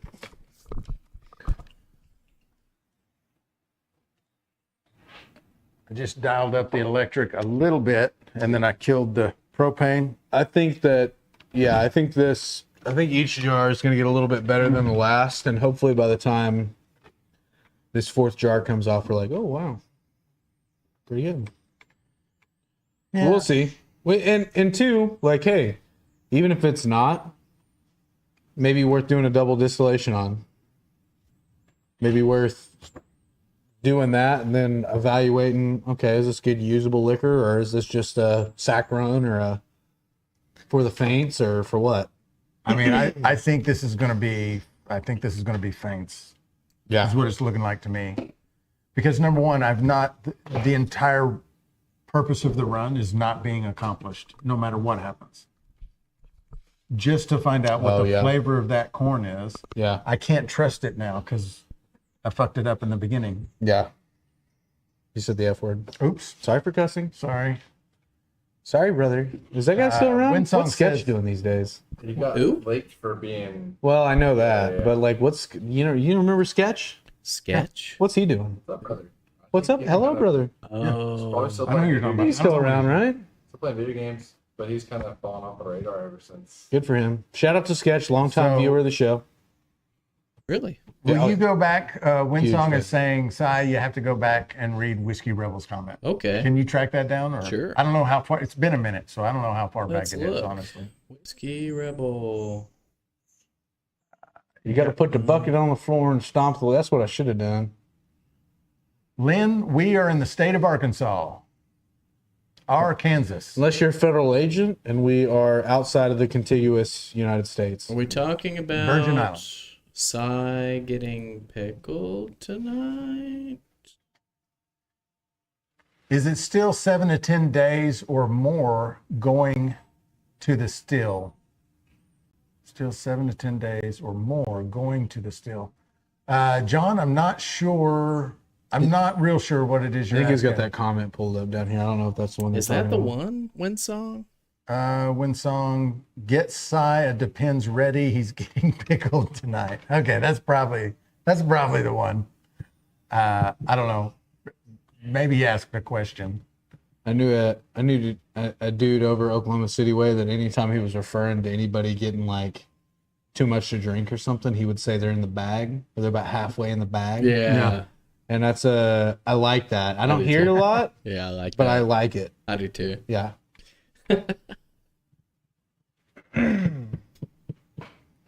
For fermentation, okay. John, 7 to 10 days is a good little standard, but you can't count on that. So, because there are variables that affect fermentations, temperature being the main one, Yeah. your yeast that Did you they answer use, so 7 to 10 days is just kind of a standard answer, but it can be longer than that. We had one that we fought with for a month to get it to finish. Longer, I think. Yeah, maybe. It was like 45 days or something like that. Started off at my house, wasn't doing anything. Brought it over here, ran all kinds of tests on it. I mean, we had damn Fought and fought. IV EKG hooked up to this thing. We were running pH meters through it, checking gravity. I mean, it just was And it finally finished. stubborn It permanent. just finished. Took our time with it and did all the right stuff and added what we needed to at what points where it was needing and put some extra heat on it and nursed it back to life, and it finished out. And I think the final conclusion was it's just taking its time. Just taking its Just time. got to wait. And then we did one the other day. There's probably with too much sugar in it to begin with too, which didn't help it. Yeah. But it was a combination of a few things. It was cold, maybe a little too much sugar. It stalled for a little bit. pH got a little wonky. It encountered several problems during the same ferment. Sorry, something to fix it. I think I think John Taylor might be referring to the mead we were just making. So that was a Pyment. which is a subcategory of a mead, grape juice, honey, and it's like a wine. So we're not going to distill it. We're going to let it finish fermenting. It's going to take probably 2 weeks to ferment, and then we're going to give it a couple more weeks, let it kind of age out and let it clear, and then we'll bottle it. We're not going to distill it. If that's what your comment was about, because I also see that you say I haven't thought about using honey. I am going to say real quick. Yeah. Noah was staring at me earlier, and he was licking his lips while he was doing it, Oh my goodness. and it makes me a little uncomfortable. Okay? But I just want... But he did just sell me a bush apple, so we're good, and I love you. He likes to lick his mustache. It's a tick for him. Bush apple.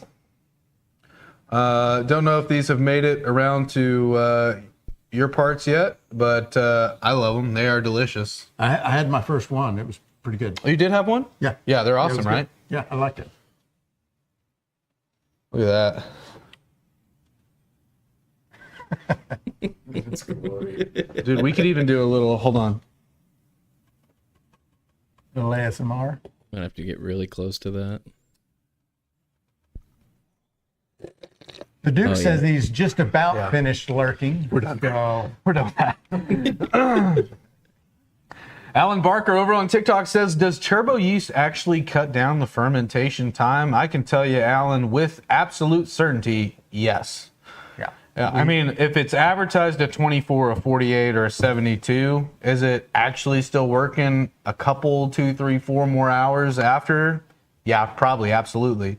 But will it take you from a 7 to 10 day fermentation to a 20, obviously mash depending, 24? Yeah, it will. I mean, they're not The lying. 24-hour we just did the other day was like 25 hours. And they're not lying And it was to you. done. Yeah. Yeah. It's pretty amazing. Also, we had a guy in here earlier, I don't know if he's still around, but Shady Homesteader, who takes one of those 5-gallon satchels and dumps it into 50 gallons worth of mash and 5 it's days, done he in said. 5 days. Yeah. So maybe we could have been getting a little bit more bang for our buck out of those little satchels, but I don't know. That Shady Homesteader, he's a straight shooter. I don't think he'd fib to us. I don't think so. I think it's worth a try. Ray says you got to make honey shine. Yep, still haven't done that. I think we just made 3 gallons, possibly. I don't know. We're not fermenting that. Yeah, I don't want to either. We ran out of Pyment around here. That's I don't the know what problem. happened. That's the problem with making Drinking honey it all. shine. I do know what happened. I just like it best as mead. I don't want to ferment it. I mean, I don't want to distill it. Yeah. It makes me think of the muscadine brandy I made. After I was done distilling it, I thought, I wish I'd have just left that as Left it a wine. muscadine one. Yeah, it was much better. It would be tough. I don't know why that is too, but like a muscadine one would be hard for me to distill. I just Yeah, love I it won't so ever much do it as a again. muscadine one. I won't ever do it again. Yeah. I've got a little weakness for muscadine wine for sure. Saw a comment up there that I wanted to get to. Oh, Shiny Gruden says, guessing it's like Angry Orchards. Nope. It's way better. It's lighter. It's not as sweet, which is what I hate about Reds or Angry Orchards or any of that. It's like a lighter Angry Orchard in terms of the sweetness. I'm not a big sweet drink guy. Time to get that jar. See you Fan later, kick back Hagar. on. SCR kick back on. Fan wise. Haven't gave that thing a little touch. Does Yeah, it have lately, room to vent? It does. It has vent holes on both sides. What about intake? Where's the intake at? I'll tell you, bud. Opposite sides. It's got holes on both sides. I see. I haven't opened it up and looked in there and fully digested it, but I think there's just too many components in a little box. it is a small box. The turbo worked for me in 2 days. Yep. Every time I've used it, it works as advertised. And more I'm thinking about that bourbon that was stuck, that beginner bourbon. Yeah. I think that's We what got did. it back going. Was Yeah, turbo we yeast. actually Well, did not put anymore, some do we? turbo yeast in it, and that is what solved it. It's a cure-all. The Mark Morgan, aka Uncle Moonshine, asked, "What was the last proof?" The last proof we did, which was on the first jar, was 22. And I haven't even proofed the other 2 jars, mainly because I'm just not that worried about them. Because this is all... They're all going to feints. get dumped into feints. This whole run, just kind of a bust, aside from just the learning experience. What did we say? 36 episodes? 32? I think it's 4. 34? Yeah. Yeah, 34. It was a good run. episodes. Can't win every race, you know? Right, right. This one is jar number 2 is 115.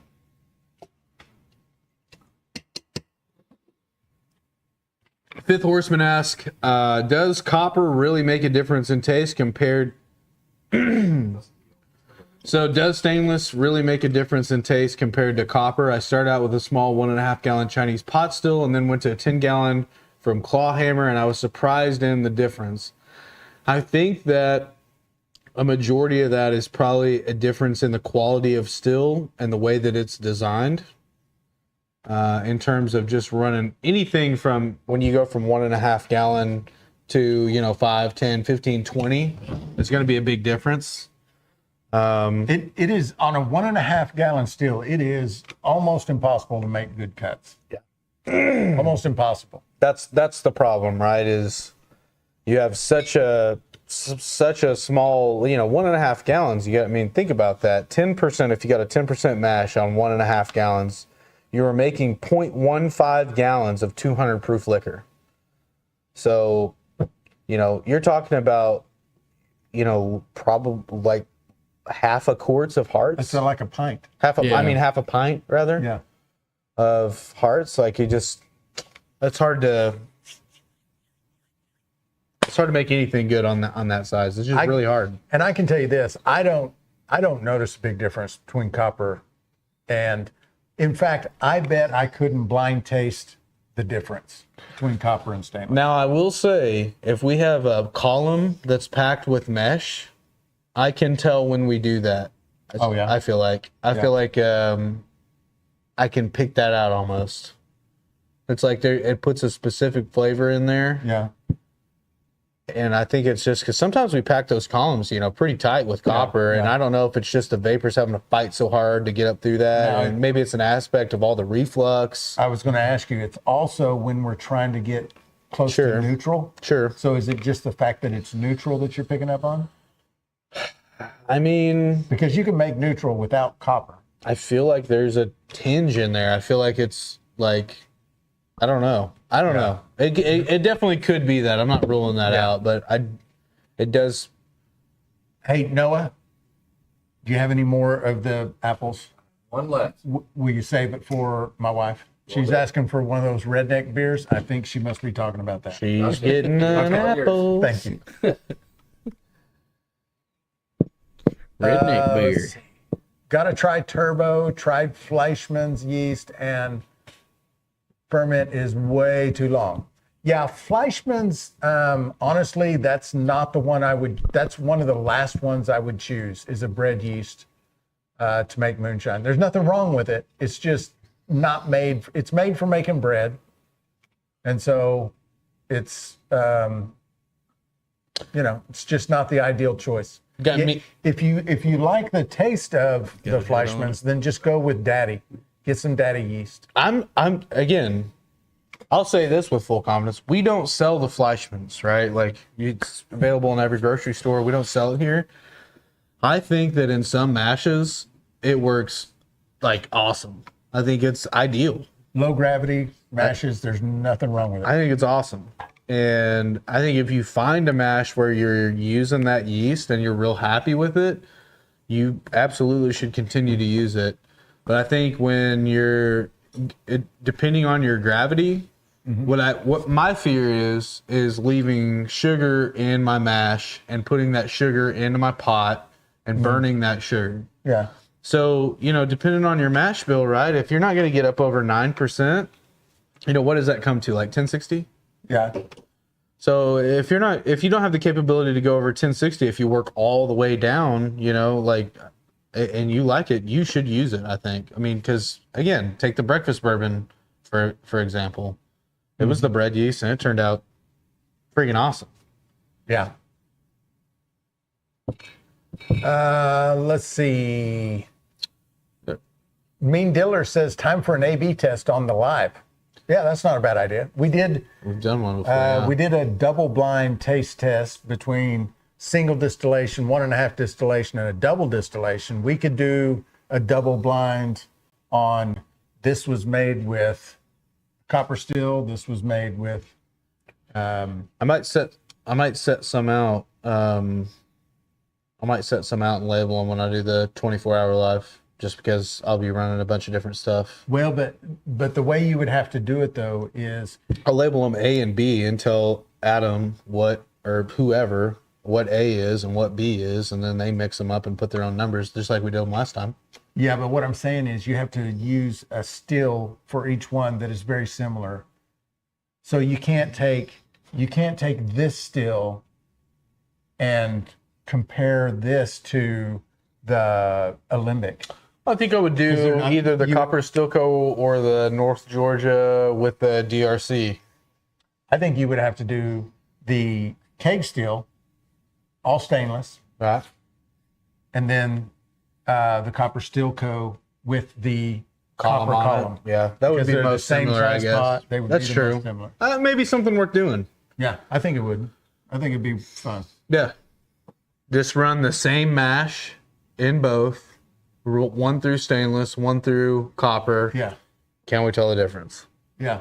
And I think it would also be good to have in the shop as a blind taste test for people who just come in. We get that and question ask in that person a question, lot, yeah. Is copper or stainless? Does is there this make a difference? Should you absolutely be using? Because it's like it's broached from the point of view of like, oh, I should definitely be using copper, right?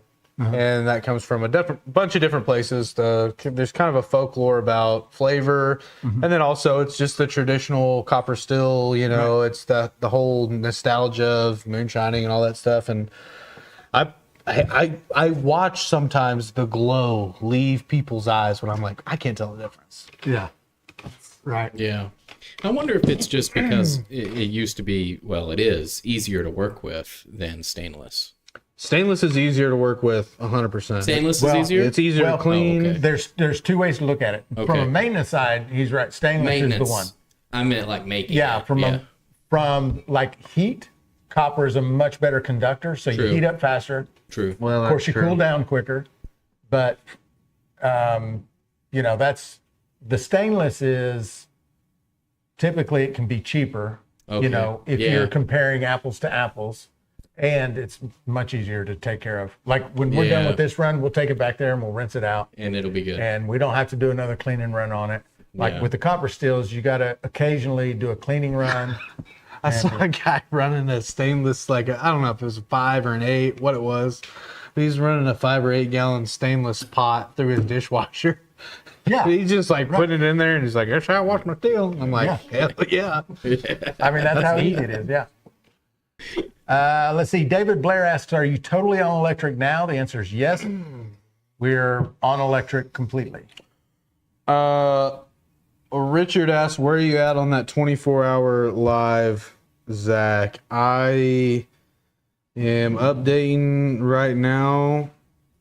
I'm off the Wi-Fi, but I'm right at 9,600. So 400 away.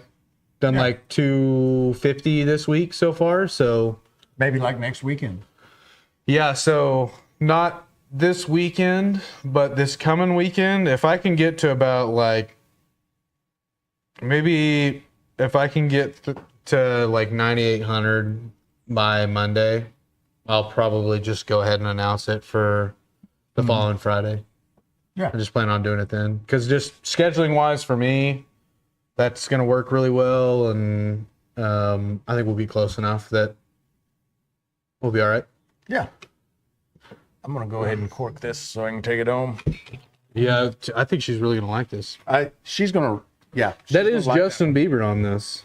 Did you notice that before?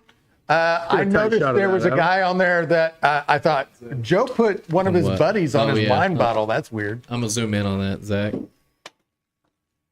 Look at that.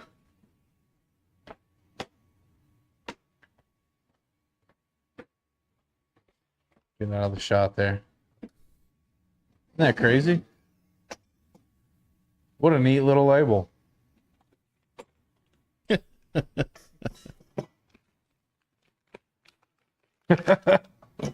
Georgia peach, sparkling white grape peach. It's good, man. I like it. Did you try it, Oh, Zach? sorry. Yeah. Yeah. You tried it, Zach? Did you try it? Yeah, it's good. You want to try some? Oh, I'll have more. Are you offering? Put that on the floor before I screw something up.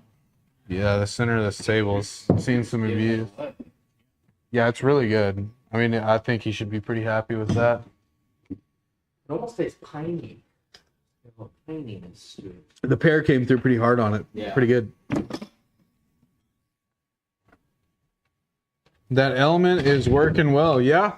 I mean, we're not burning a hole in the ground, and I did notice earlier. Now the fan has come on. fan's on, yeah. Earlier, that box was pretty warm really. when I was adjusting. Yeah. Let me feel the chords real quick. Chords are fine. Box is hot. Yeah. Hotter than it was earlier. Yeah, I think for certain the next version of the prototype is going to be in a bigger box.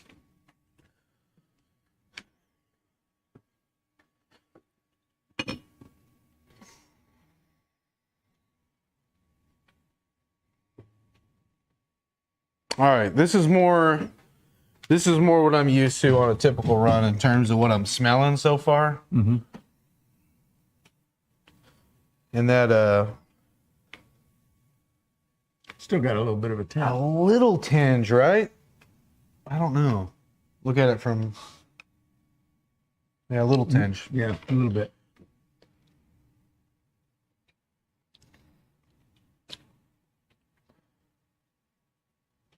What are you thinking?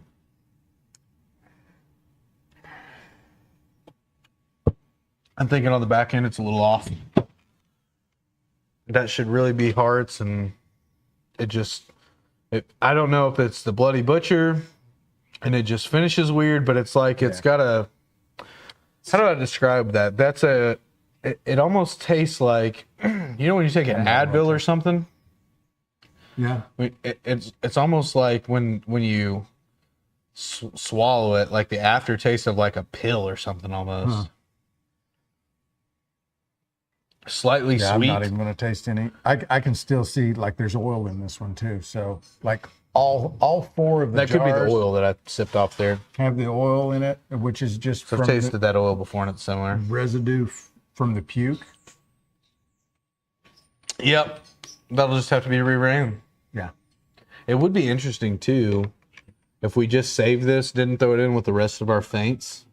If we saved this to itself and did a double distillation on something that's clearly not a good run that we know we need to clean up. If we held it out to itself Yeah.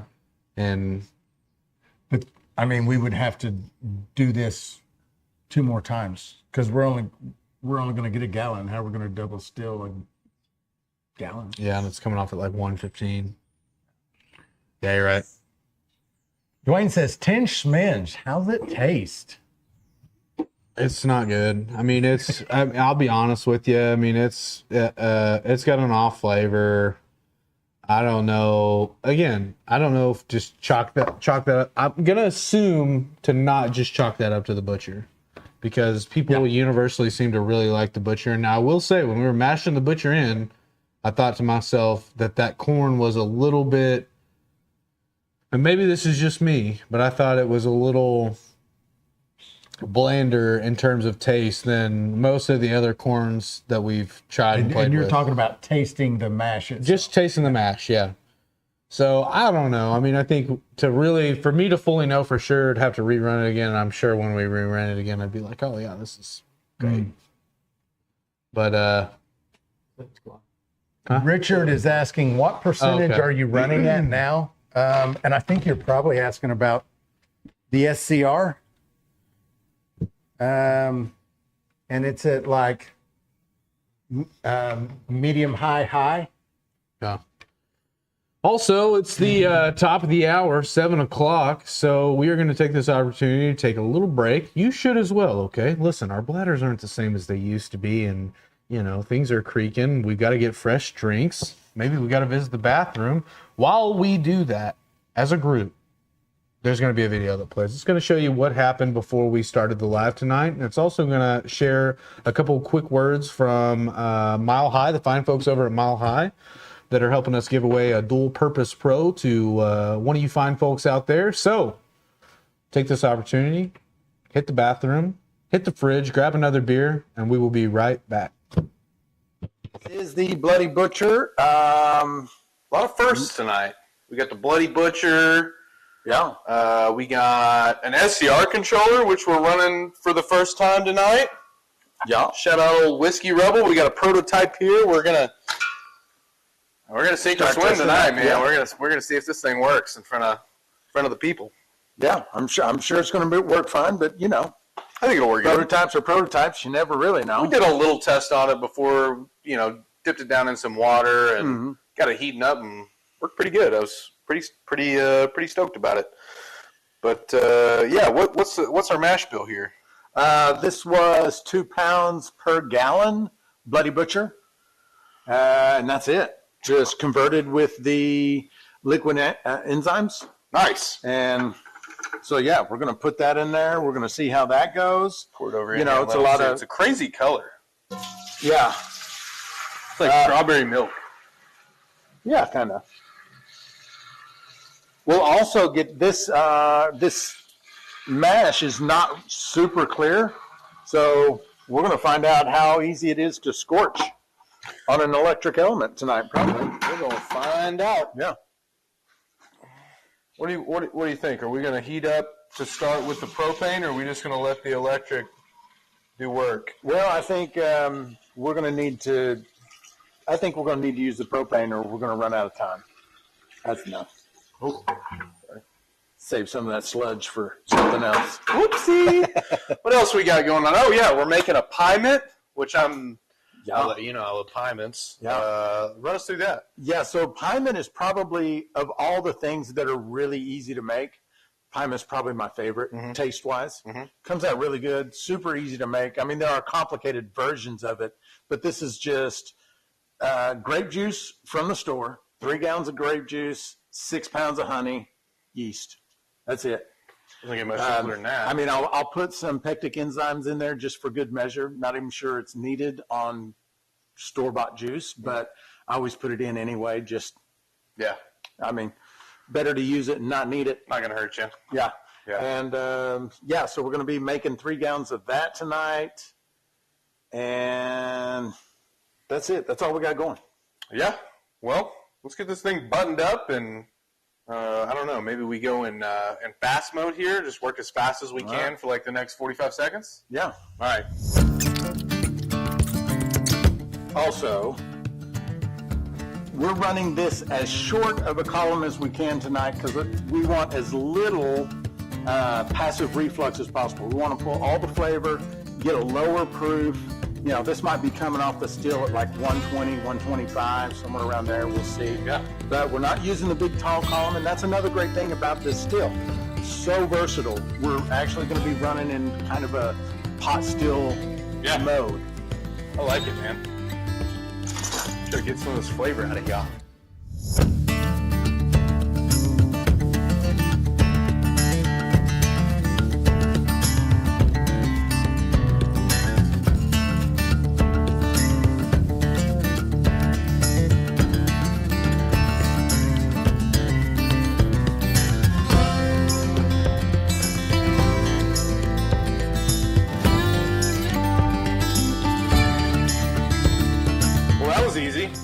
Yeah, probably the fastest setup we've ever done. In the grand scheme of things, wasn't too bad, man. Like 4 connections, that's it. Yeah. So you can see we've just got this sight glass in here just to give us a little bit of height. We probably could have even ran it without the sight glass if we wanted. Yeah. But that's what we got, and hopefully we're going to pull max flavor off of this Bloody Butcher so that we can kind of get a flavor for it, you know, and it's one of the nice things about having heirloom corn here. Now we get to start experimenting with stuff, and I'm pretty excited about it. Yeah. Well, grab a drink and enjoy the show. Woo.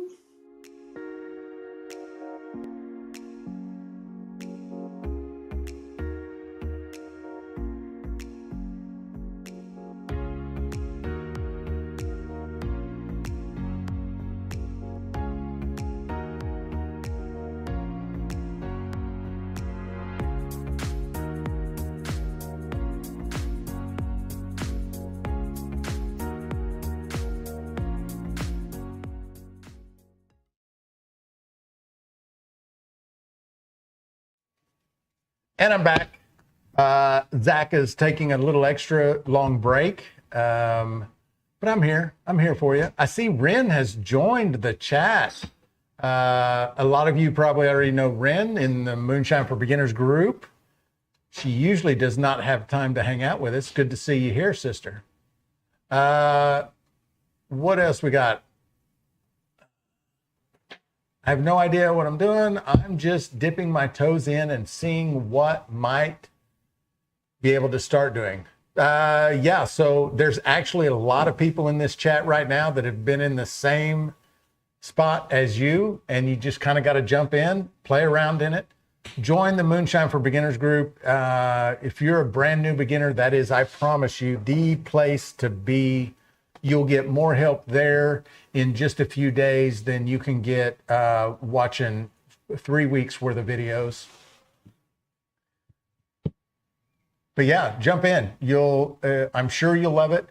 Adam has dropped the links to the Moonshine for Beginners group in the chat right now. Just click one of those links, go over there and join. One of our admins will get you accepted. Yeah, Terry, I saw the question right as we were taking the break. It is a 1650, the wattage on the element that we're using in this still. What is the capacity of mash you can make in a 55-gallon drum? It depends. If you're making a sugar wash, you can do like 54 gallons because a sugar wash doesn't typically have much of a cap. If you're doing like an all grain, typical all grain, like corn, barley, wheat, you can do like 48 gallons and you're safe.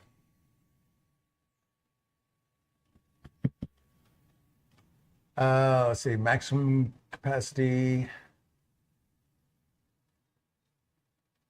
Yes, I have a moment of time to myself, Ren says. Well, the fact that you have some time to yourself and you chose to hang out with us, we're honored. Thank you very much. Reagan says, we just honked at you, Si. Yeah, I was standing outside and you honked at me. My immediate instinct was to just turn around and scream, I'm married, because it happens all the time. Girls honking at me when they drive by. But yeah, that's what Zach said. That was y'all. Sweet. Whiskey Panda, sweet. I'll hit it up. Yeah, for sure. I promise you, you will not be disappointed joining that group. And of course, watch all the videos we have on Still in the Clear. Lots of good stuff there. There are also on the Still in the Clear website, you can download the guide sheets. We've created several just guide sheets where they take very specific parts of distilling, break it down into kind of really digestible size guides. Those are very helpful. I'm sure there are people in the chat that can tell you how helpful those have been to a lot of different people. And you can go to stillintheclear.com/guides. It's a free download, doesn't cost anything. They're printable. It's like a PDF.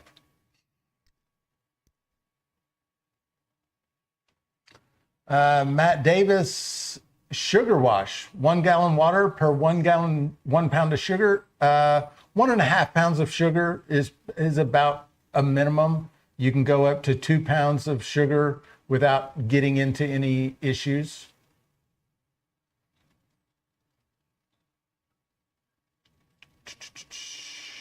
Yeah, Zach's jumping in. Whiskey Rebels story time with Cy. Okay. Of course, I will choose to hang out with you. Oklahooch is in the house. Good to see you, brother. Cy, would charcoal clean that product up? No. This is not something I would even try to charcoal. I mean, it would do something. It would do some, but this is just going straight into the paints. This run is a bust. We screwed it up, and that just happens sometimes.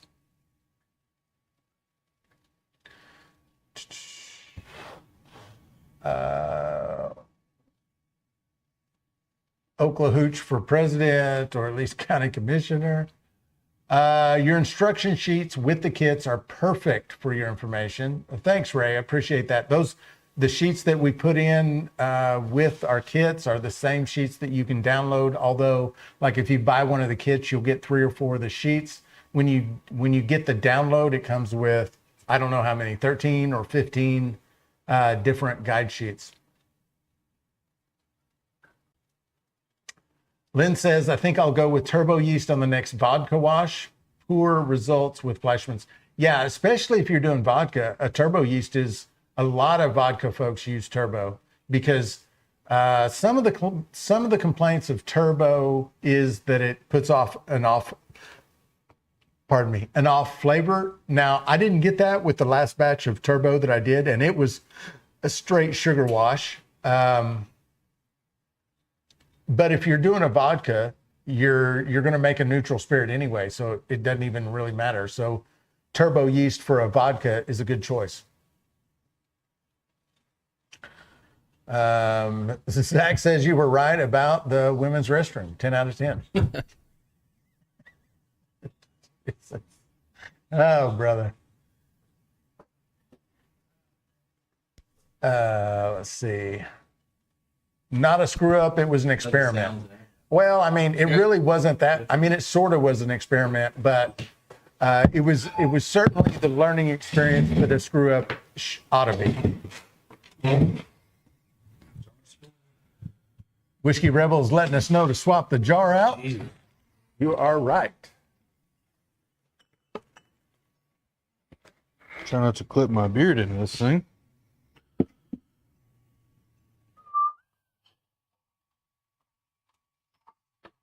Jar is still a little tinted and still oily. I would imagine it's going to be oily all the way through at this point. Yeah. Which I've heard other people say with the Bloody Butcher that it can be a little bit oily just when everything goes right. Yeah, surely not that oily though. But yeah, I have heard that also.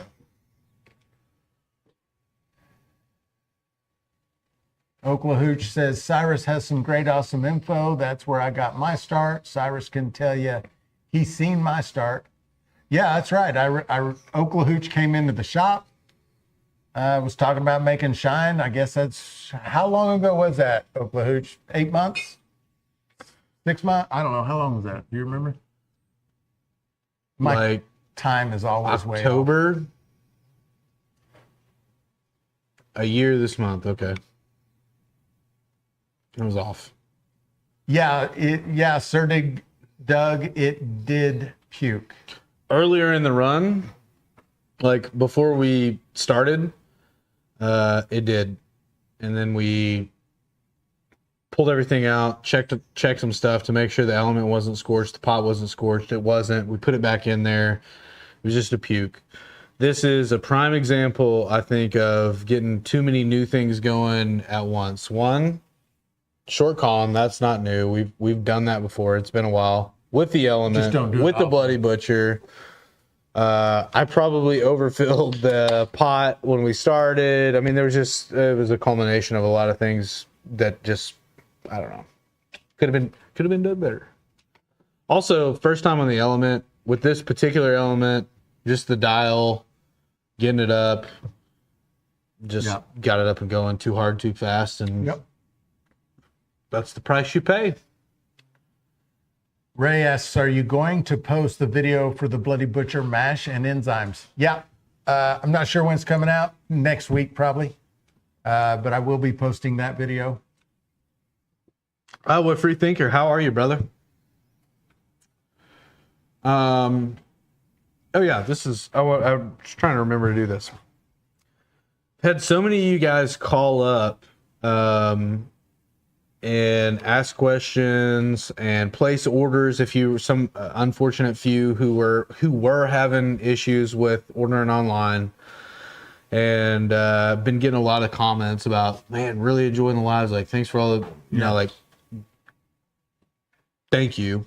I think that's really cool. I mean, we work pretty hard and we try to make this the best thing that we can, and I think it's come a long ways. And so appreciate everyone who's kind of calling up and saying like, hey, this is awesome. I love watching these every Thursday. Just want to say thank you. So for sure. But yeah. Whiskey Rebel says, finish off that table. Zach and Adam arm wrestle. I don't know, dude. Adam's got some freaking cannons over there. And he's look at that. He's convenient time to headset up there. I'd say I'm in the fight left-handed, but right-handed, you got me every day. Left-hander? I don't even know what would happen with that. I think maybe, I don't know. I think a teenager could beat me left-handed.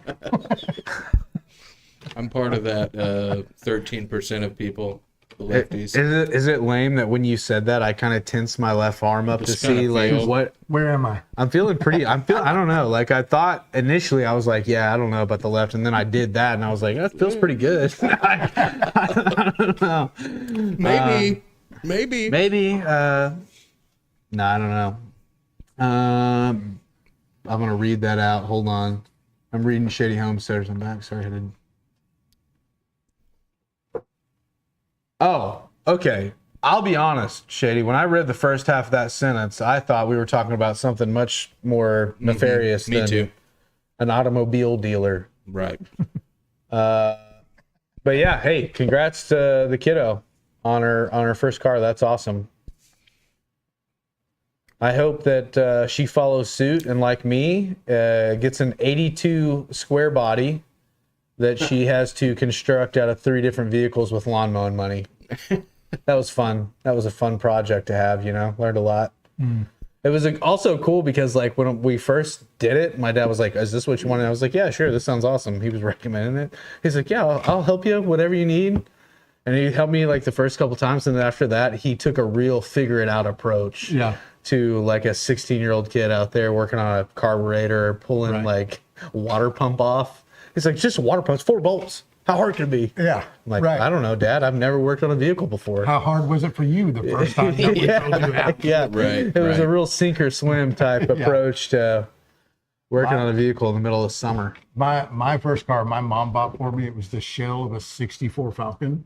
Oh, that's sick. Yeah. Oh, yeah. I loved that car. That's sick, dude. Like, but it was like when I say it was a shell, it did have wheels, but it didn't have an engine, interior. Yeah.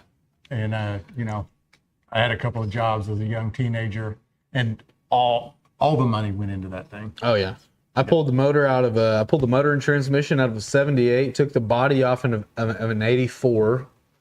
I took the bed off of an '82, and just started piecing this thing together. Man, there was some stuff that was good on the front end of the scrap motor that I put on the motor out of the set. I mean, it was just here's what I loved about that '64 Falcon. Yeah. Short of blowing an engine, no matter where it broke down, you could get it running again. There were like 3 things it could be. That's nice. It was standard, so you know you could always push start it, roll start it. There was literally 3 or 4 things that could go wrong if it didn't start. Yeah, I'm glad looking back that was the course of my first vehicle. But like at the time, it was like, one, you have 3 trucks. You don't have any that run. Yeah. And I don't know. I mean, it was like 14 different colors, and it was just like a big, long work in progress. And the first motor out of the 78, shocker, did not last. And so I had to end up putting a new crate 350 in. And by the time it was all said and done, I had a nice truck. The brakes weren't ever very good on it. Rear-ended my sister's Mini Cooper and just moved on. Yeah. But I got a couple good years out of it. It was a nice truck. Bennett jumped in. Good to see you, brother. I like that. Just say night and me. Yeah. Winsong says, I'm one of those freaks that isn't right or left-handed. Yeah. She can do the same thing with her right as she can do with her left. That's cool. Never been me. Whiskey Panda applied to the Moonshine for Beginners. That's a great choice. I'm sure if you haven't already been accepted, someone's about to accept you into that group. It's a great group. You're going to love it. You got it one piece at a time. That was it. I heard that song and I was like, this doesn't seem far off. Like, this adds up. Yeah. I sympathize with this guy. Yeah, at the time, my stepdad, he helped me a whole lot on that project. Right. Wouldn't have done it without him. Yeah. And I had like a family member. I had a cousin that was an upholsterer, so took care of all the interior. That's nice. Yeah. It was a sick little car.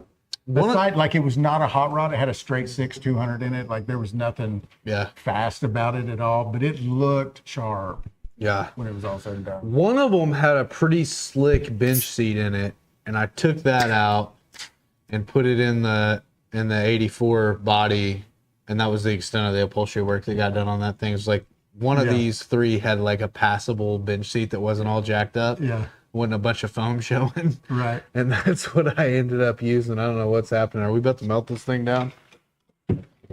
Possibly. I mean, it's hot, but it's not.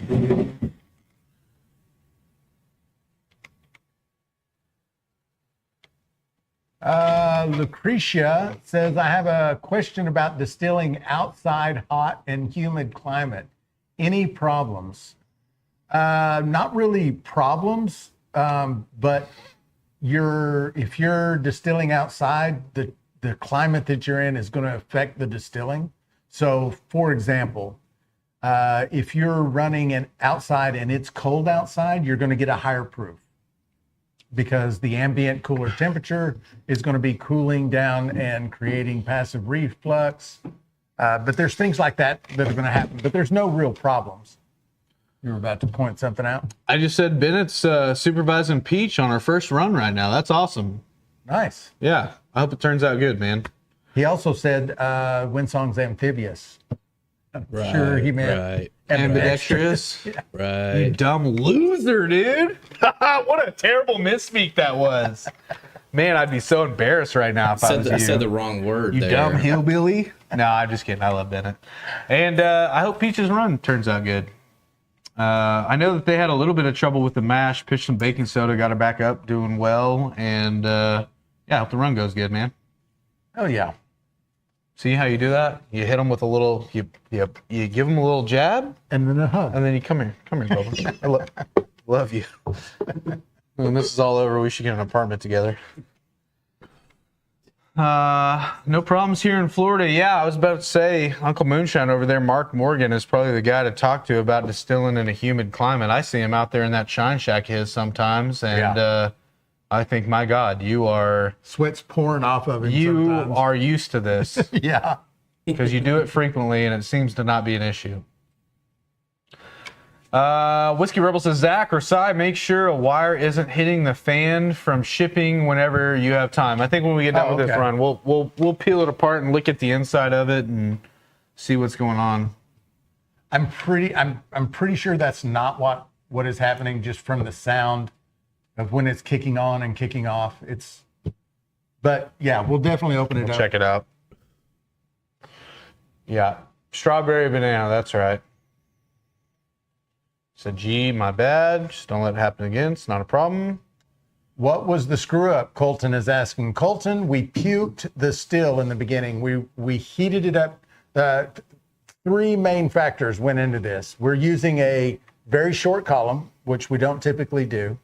We slightly overfilled the still, and we heated up too quickly because we were kind of testing out the new SCR controller and electric element. And those three things combined, we puked the still. And so that's what happened, Bubba. It's just who is Zach wanting to shack up with? My wife and my wife only, especially if she's washing right now. Yeah, she commented. She's watching.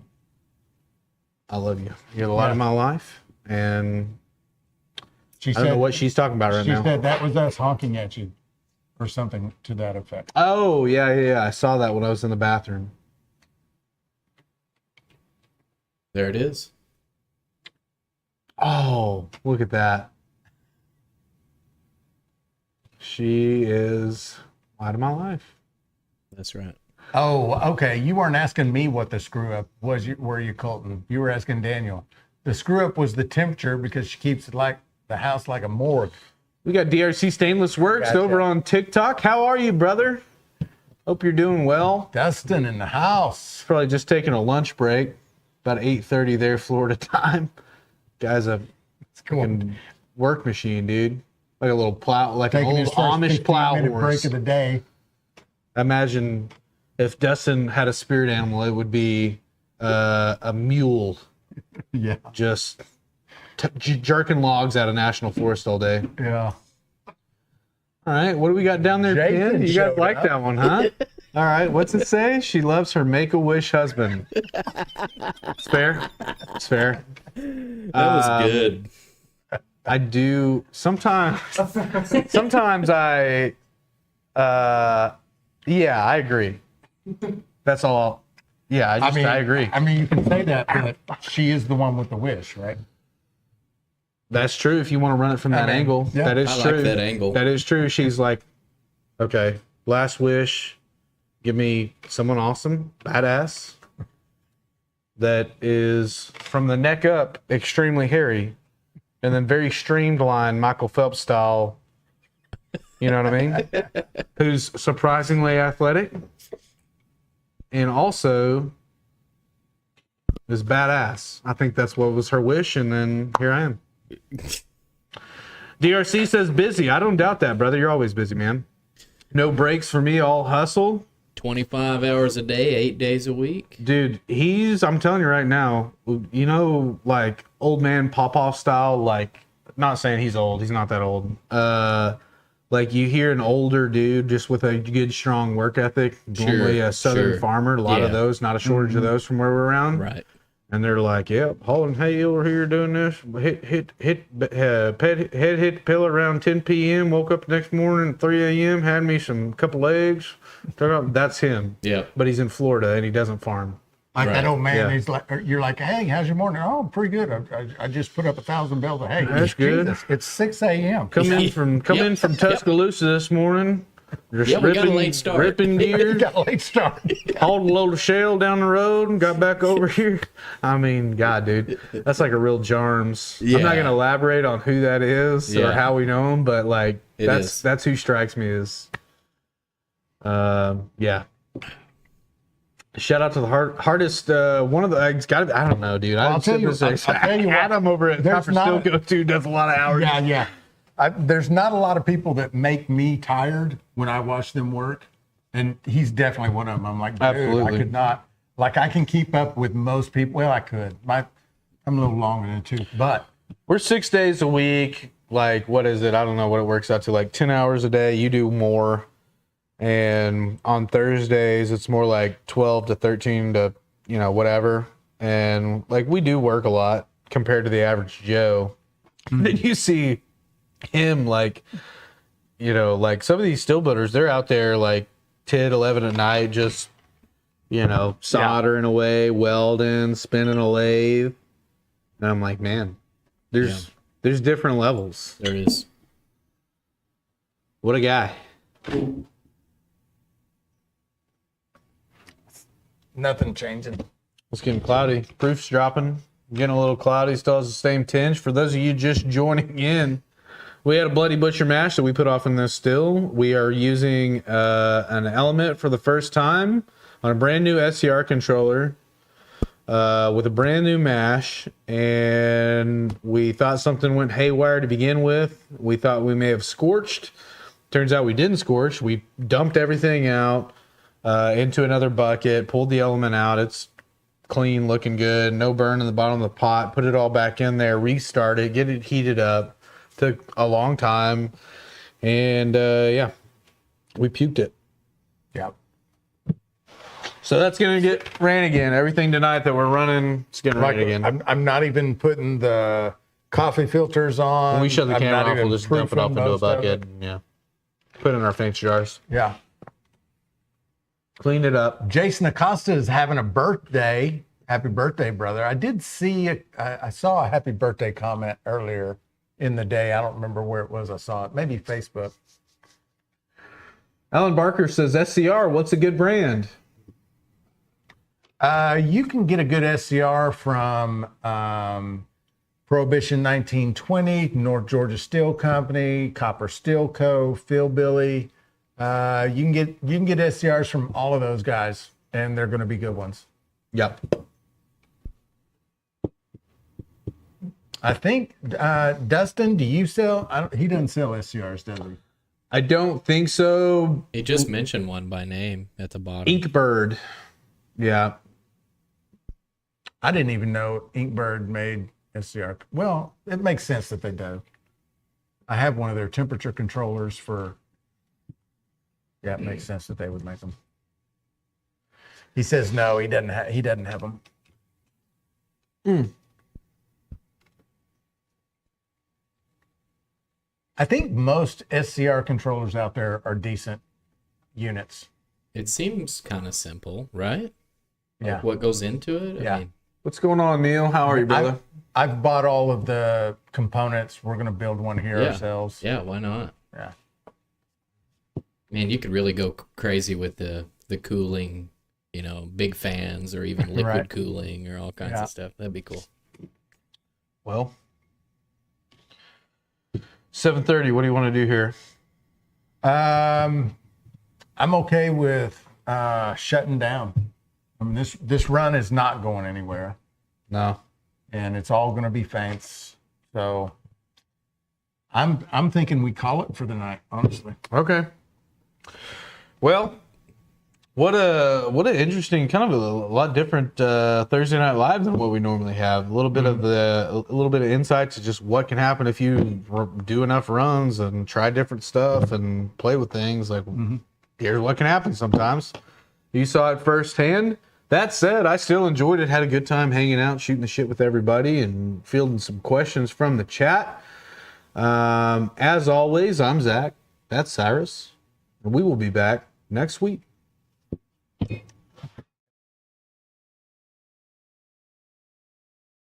No worries. Stop. I was just. No, come back to it. Go do it. No, stop. Do it. No, I was just going to say. Just kidding. The show goes on, baby. In the morning. We'll be back in the morning, guys. See you guys in the Rise and Shine. And I love you. Goodbye. We should get an apartment together. We should move in after all this is over.